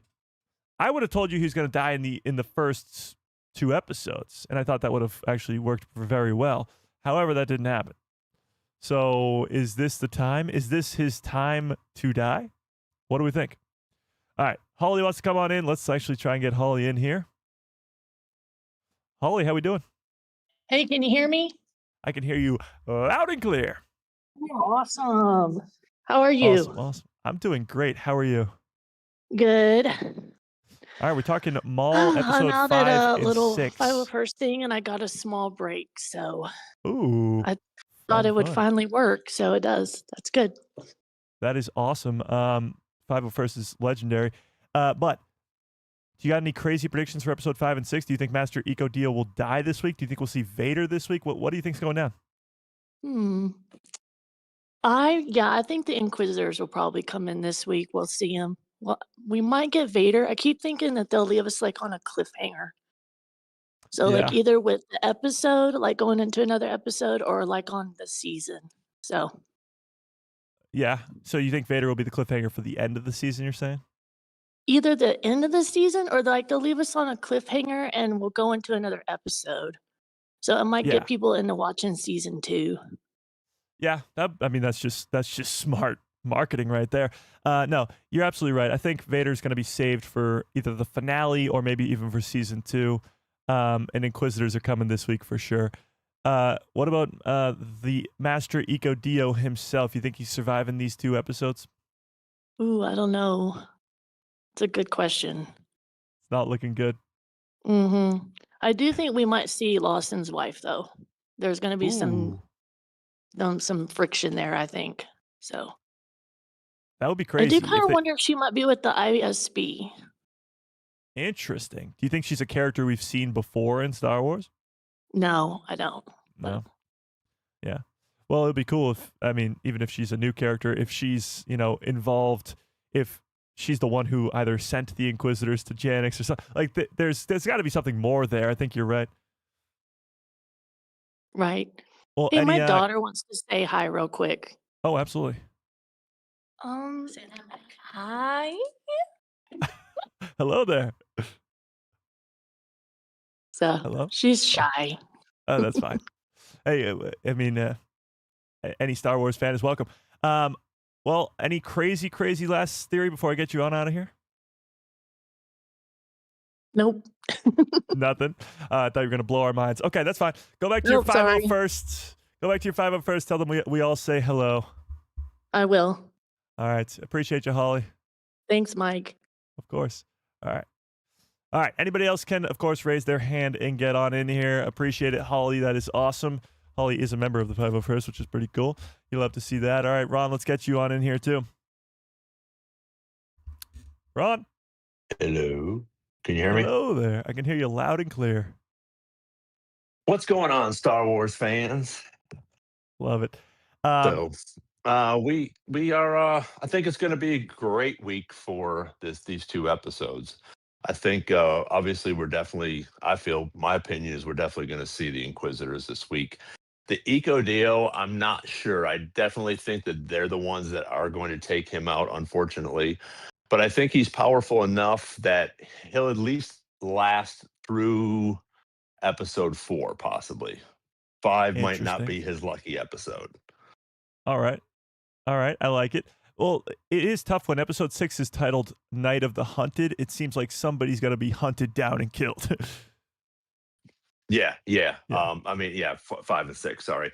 So so the end of 5. I think 6 he probably will end up. So it's going to be great. I think it's interesting. I thought that the score has gone down a little bit this week because I thought the episodes actually went up a little bit. I thought the episodes were a little bit more exciting. We got a little bit more information on everybody. All the characters that are in there. I definitely agree with Holly. I think that at some point we will see the wife. I don't think she's part of a ISB, but I think we could possibly at least she might not be on the Star Destroyer that just pulled up, but I definitely think that we'll see her at some point this week. Yeah, for sure. Or through this series. So yeah, no, absolutely, I agree. Going back to I guess your previous point about the whole Inquisitor thing and Master Eco Dio dying. Do you think that like Devin's gonna turn before the end of season 1 because of all that, or do you think they're gonna? Oh, sorry. Do you think that Devin Izar is gonna turn before the end of season 1, or do you think they're gonna save that for season 2? No, I think she'll definitely turn this season. I don't think that they're going to build up the hype for everything that's going on. Again, I'm not sure about the Darth Talon coming in, if it's going to be the canon version or if they're going to have a whole new version for her. But I think at some point she probably will turn this season because we still do have, we still have 4 more episodes after this week. So I think that at some point she's going to have to get on Maul's side to help the Inquisitors. I guess if you're asking if she's going to go to the dark side, I don't know. She's definitely going to help Maul before the end of the season. But that could be a good cliffhanger as well, as we see her eyes turn or something like that, where she does go to the dark side, or the cliffhanger with Vader or Palpatine, because I don't think we're going to see them this close. I think we'll see one or both of them towards the end of the season. Interesting. Well, you got to think of it too, sort of like this is going to be a finale. There will be a finale to this season. So, like, what is that grand finale? Obviously, they're going to set up a season 2, but there has to be some sort of closure to this first part of the story, this first arc of the story. So maybe that is Devin turning to the dark side and them taking down Marok or something like that. I guess my question to you is, my final question to you, so I can get somebody else in here too, is how many seasons do you think this will run? Because we got 15 years to cover, and will there be like time jumps in between seasons? Like, just what do you think this end game is for the entire series? Well, I think if we do, I think they're going to have to do a time jump because as we're seeing right now, I mean, we've only covered, I would guess, what, maybe a week, Yeah, if if that, that. maybe Yeah. only 3 or 4 days. So I think if we do that, I said do. If we do that, they go into a little bit of a time jump, and then we might have to explain that. But I would say probably 3, maybe 4 seasons, as good as it's getting. As they're already into season 2, I would definitely say a season 3 and hopefully a season 4 for all of this, because I think the fans and even the critics are enjoying it. And again, Maul is one of, the goats, one of the fan favorites, and he's one that nobody's really, bitched about coming back, where everybody does with everybody else, but he Yeah. came back and nobody really had a problem with it, which I think is awesome. True. No, you're absolutely right. Well, I appreciate it, Ron. I'm going to get somebody else on in here. Any last All words right. of wisdom? May the force be with you, and we'll see you on Wednesday night, Star Wars Jedi Chat. There you go. Appreciate you, Ron. All right. Let's try and get Cameron on in here. I completely agree. I think this show could run for 4 seasons. Even with time jumps in between, we got to cover 15 years. All right, let's try and get Cameron in here. We couldn't get you in last week, so let's see if we can get you. Hello there, Cameron? It says you're muted on my end right now. You could just try to unmute. That'd be epic. Cameron, are you there? Cameron. Hey, everybody in the chat, let's give some good cups full of orders to Cameron in the chat, please. Bumpa! Come on, Cameron. I believe. You gotta press unmute, I think. Come on, Cameron! You can do it! Search your feelings, you know it to be true!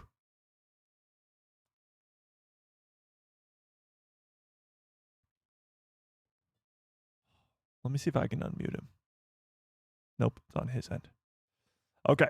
Well, Cameron, I'm going to give you 5 more seconds. 5, 4, 3, 2. Damn, I really want to hear what he has to say. Devastating. All right, Cameron, try again. You got to unmute. I don't know what's going on your side, but let's get Steve in here. Steve. Hello, Mike. Steve, what's up? How we doing? Yeah, good, thanks. Nice, nice. All right, any crazy theories for this week's episodes? Well, I think Marok is going to kill Master Equidio. I love it. I asked everybody else, and they were like, maybe, you're like, nope, he's going to die 100%. I love it. Now, do you think, I guess, a question I haven't asked anybody else is, do you think that the Crow and Marok will be in these 2 episodes? Because on that train sequence, it's just Marok versus Maul. Is like the Crow going to be called in as reinforcements, or what do you think's going down there? I'm going to say Marok is on his own on the Star Destroyer, and then the Crow will come a bit later on, perhaps in episode 6. Interesting. Yeah, because in Rebels, actually, we get a great, I guess, sort of relationships with the Inquisitors where they don't really like each other, and you see them competing against each other. So I wonder if that'll be true here, too, in the early days of the Inquisitors. My other question to you is the Brandon Lawson wife situation. Do you think that'll be relevant this week and be, I guess, something that we look at? I reckon I don't think she's on that Star Destroyer now. I reckon, again, she may appear in episode 6. Interesting. Yeah, that could be a possibility. She could turn up a little bit later. All right, and Lord Vader, think he's showing up this week? I reckon it'd be just in the hologram as we were talking about before. But again, I think with Vader, like he'll show up a little bit later, perhaps maybe episode 6 or towards the end. Yeah. I mean, Vader's a big deal whenever he shows up on screen, so whatever happens, it's going to be pretty incredible. And I'm going to ask you the same question I asked Ron because I'm just interested. How many seasons do you think this will run for? And I guess in later seasons, do you think we will incorporate like Kira from Solo and others? To have Kira tied in and show up would be absolutely amazing. Like to have the ties to Solo would be awesome. I think with seasons it's going to be between 3 and 4. Yeah, 3 and 4 seems to be the sweet spot for their animation with Rebels and the Bad Batch, especially coming off we just finished the Bad Batch. Do you think, final question, and I'm going to try and get Cameron back on in here because we're all dying to know what he has to say. Do you think we will be getting any more Tales stuff maybe this year or next year? And if so, what would you want to see? Tales of the whatever? I'm really hoping we will get one in May. There's so many different things we could get of Tales. It's hard to know exactly what to say at this moment. There's so many different things we could do, isn't there? Yeah. Yeah. But if you had to decide. Oh my goodness. No pressure. No pressure at all. You have to come up with one right now, live on the air. Say something, Steve! Oh my goodness. Oh. Do you know what's always the funny thing? When you're on the spot, it's so hard, but then after I come off the call, I'll be saying in the chat, oh, it's this. But yeah, Tales of the Sith, thank you. Tales of the Sith. All right, there you go. Steve is confirmed a Sith Lord, even though his profile picture is Neil. Maybe Neil's a Sith Lord. I appreciate you, Steve. I'm going to get you on out of here. Neil. Thank you, Mike. Come on, Cameron. We believe in you. Thank you. All right. Come on, Cameron. We believe in you. Let's do it. I'm going to call in Cameron right now and see if we can get him on in here. Steve, that was awesome. Come on, Cameron. We believe. We believe. What if Cameron... Cameron? Are you there?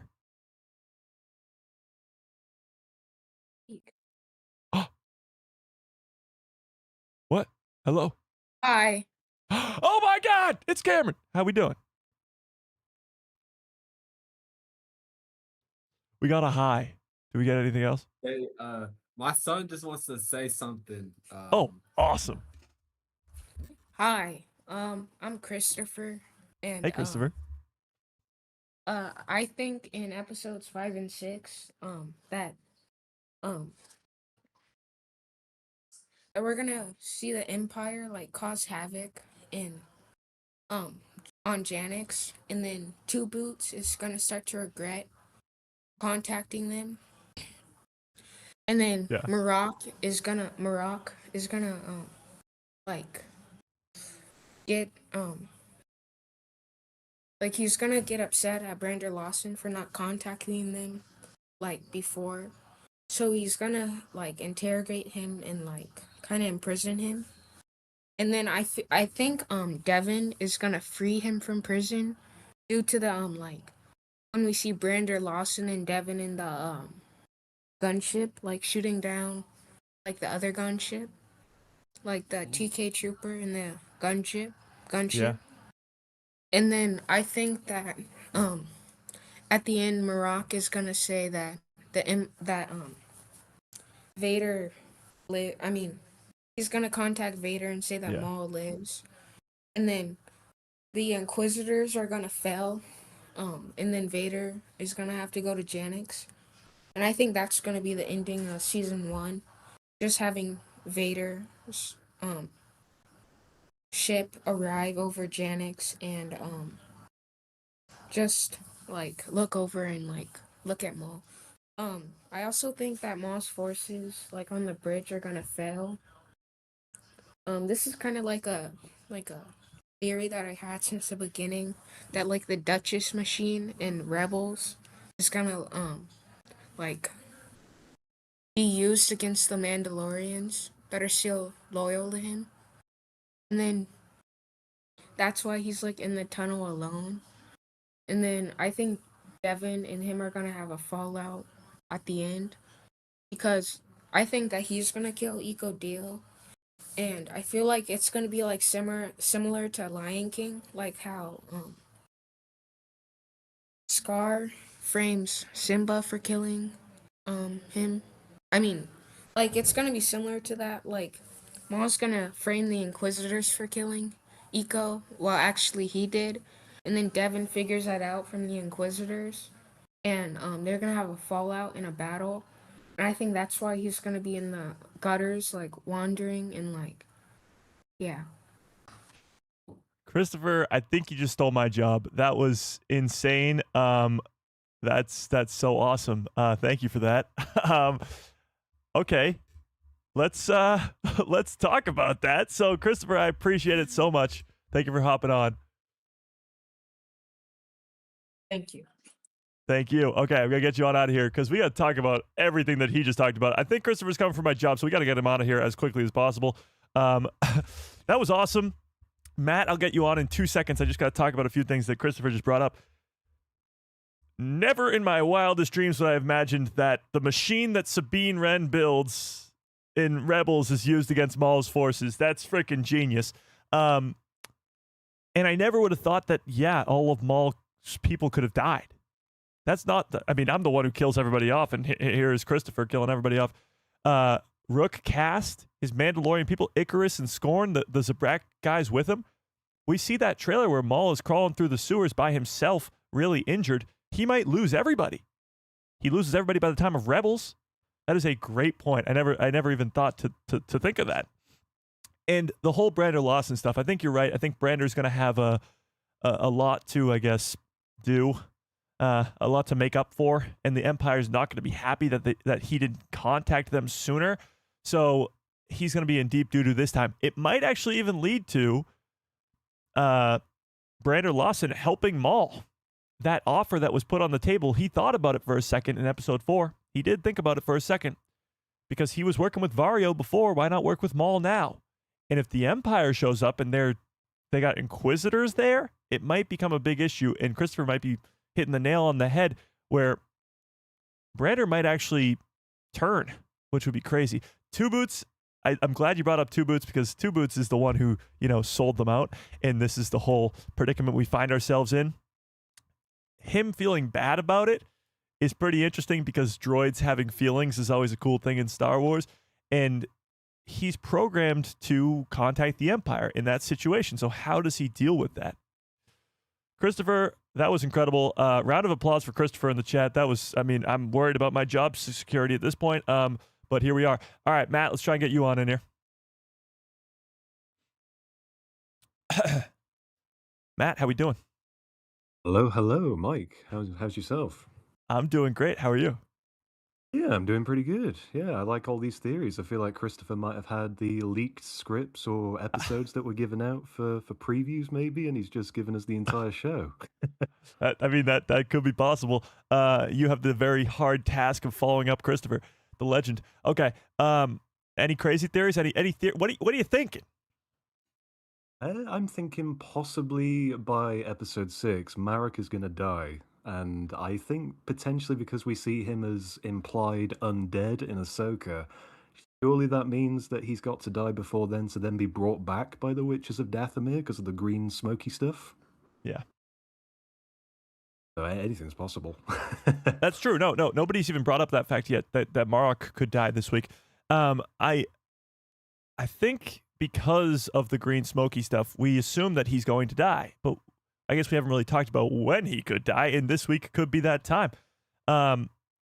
We know that the Crow also appears, and the Crow gets his head chopped off in Tales of the Jedi by Ahsoka Tano. But do you think we will see any other Inquisitors in this series? Like if those two fail before they even call in Vader, like maybe they call in some other familiar Inquisitors we've seen before, like maybe the Grand Inquisitor or something like that? I would like to see more of the Inquisitors. I feel as though since they did use the Grand Inquisitor sort of model, they sort of remade him from Rebels into Clone Wars animation. Yeah. It'd be a missed opportunity to not include him. But there's other Inquisitors. You know, we've got characters from the books. Yeah. I don't think the second sister is alive around this time point, if I'm mistaken or not. But there are obviously other Inquisitors are available.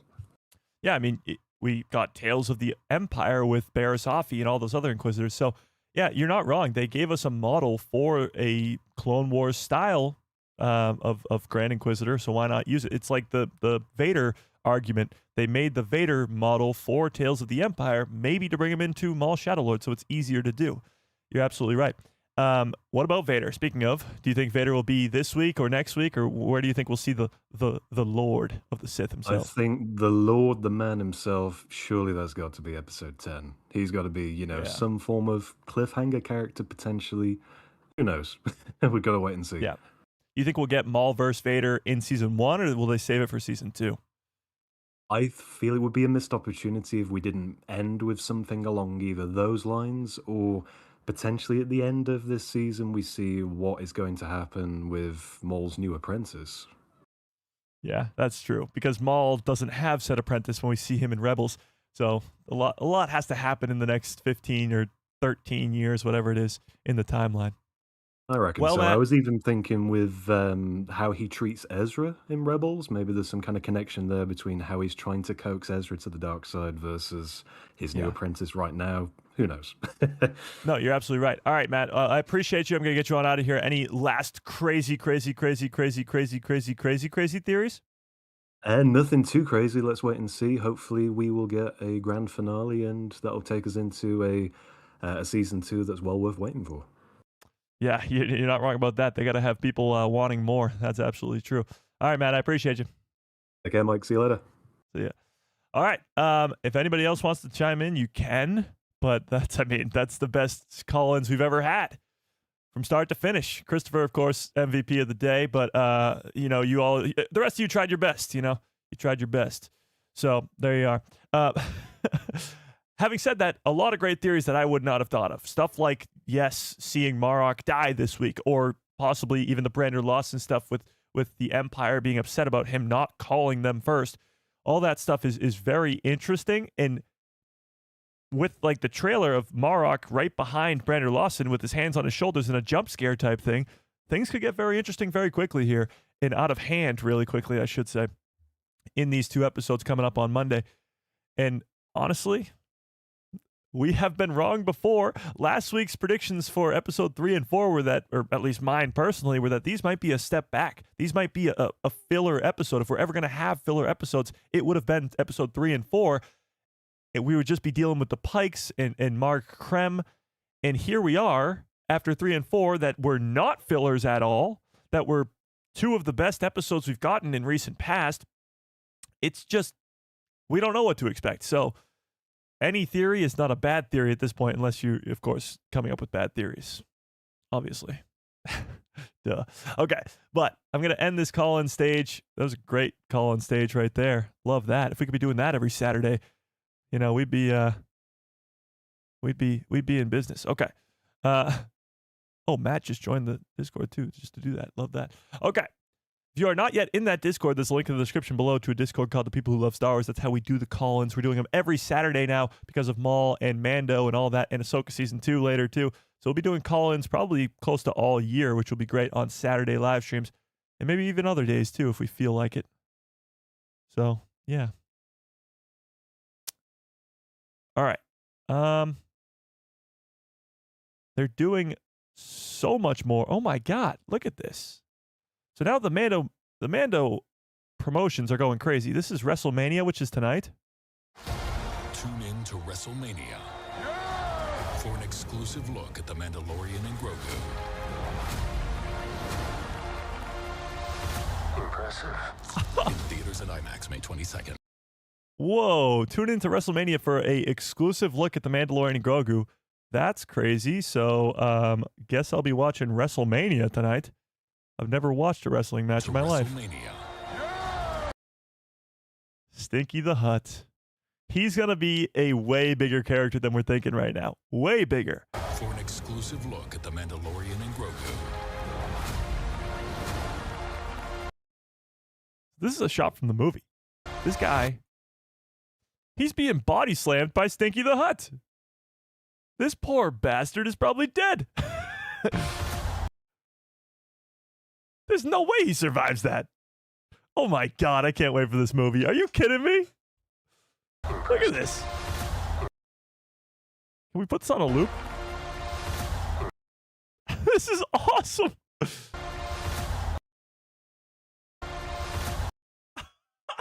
This is awesome. Okay, sorry, I got distracted. In theaters and All right, so we're getting another a fifth trailer for The Mandalorian and Grogu tonight. So watch out for that. But here we are. So this is crazy. This truly is where the fun begins. The hype just keeps growing. It's the greatest time to be a Star Wars fan right now. It really is. This is where the fun begins. I mean, we're getting Mando and Grogu trailers out the wazoo. We're getting Maul Shadow Lord 2 episodes in about, I don't even know, 48 hours, whatever it is. It truly is the greatest time to be a Star Wars fan right now.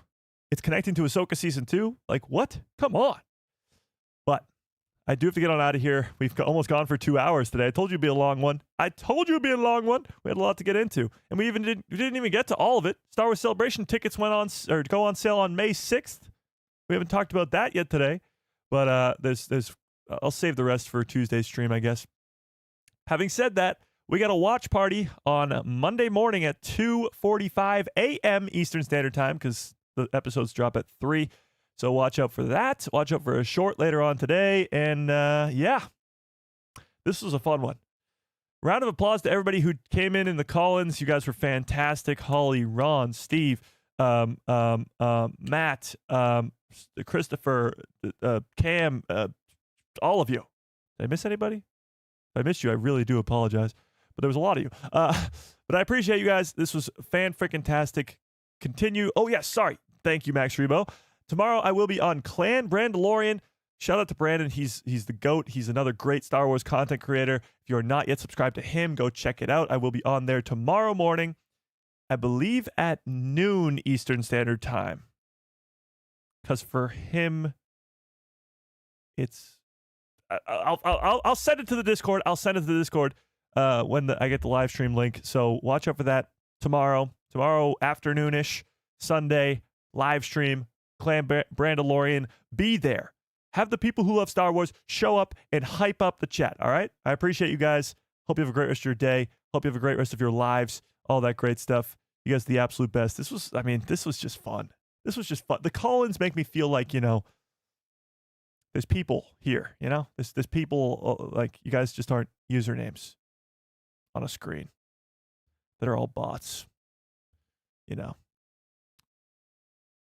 Just kidding. I love you guys. Okay, but with that, smash a freaking like in this stream if you have not already. And may the force be with you. Always. Chopper, come on, man.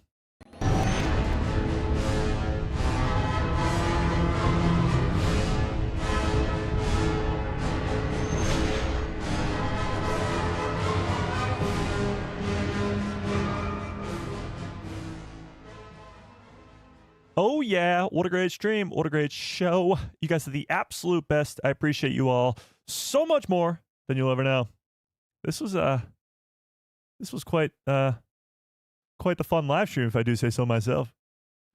Mandalorian and Grogu, trailers on trailers, Maul Shadow Lord, predictions on predictions. Oh, what a great day. What a great day. My face is going to be hurting again from smiling so much. And Christopher blew my mind. He might be stealing my job, so I might not even be here on Tuesday. What do you know?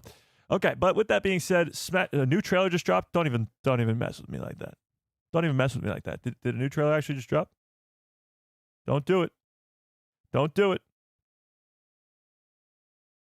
I don't believe you. I don't see anything. Okay, but with that being said, hope you have a great rest of your evening, great rest of your lives.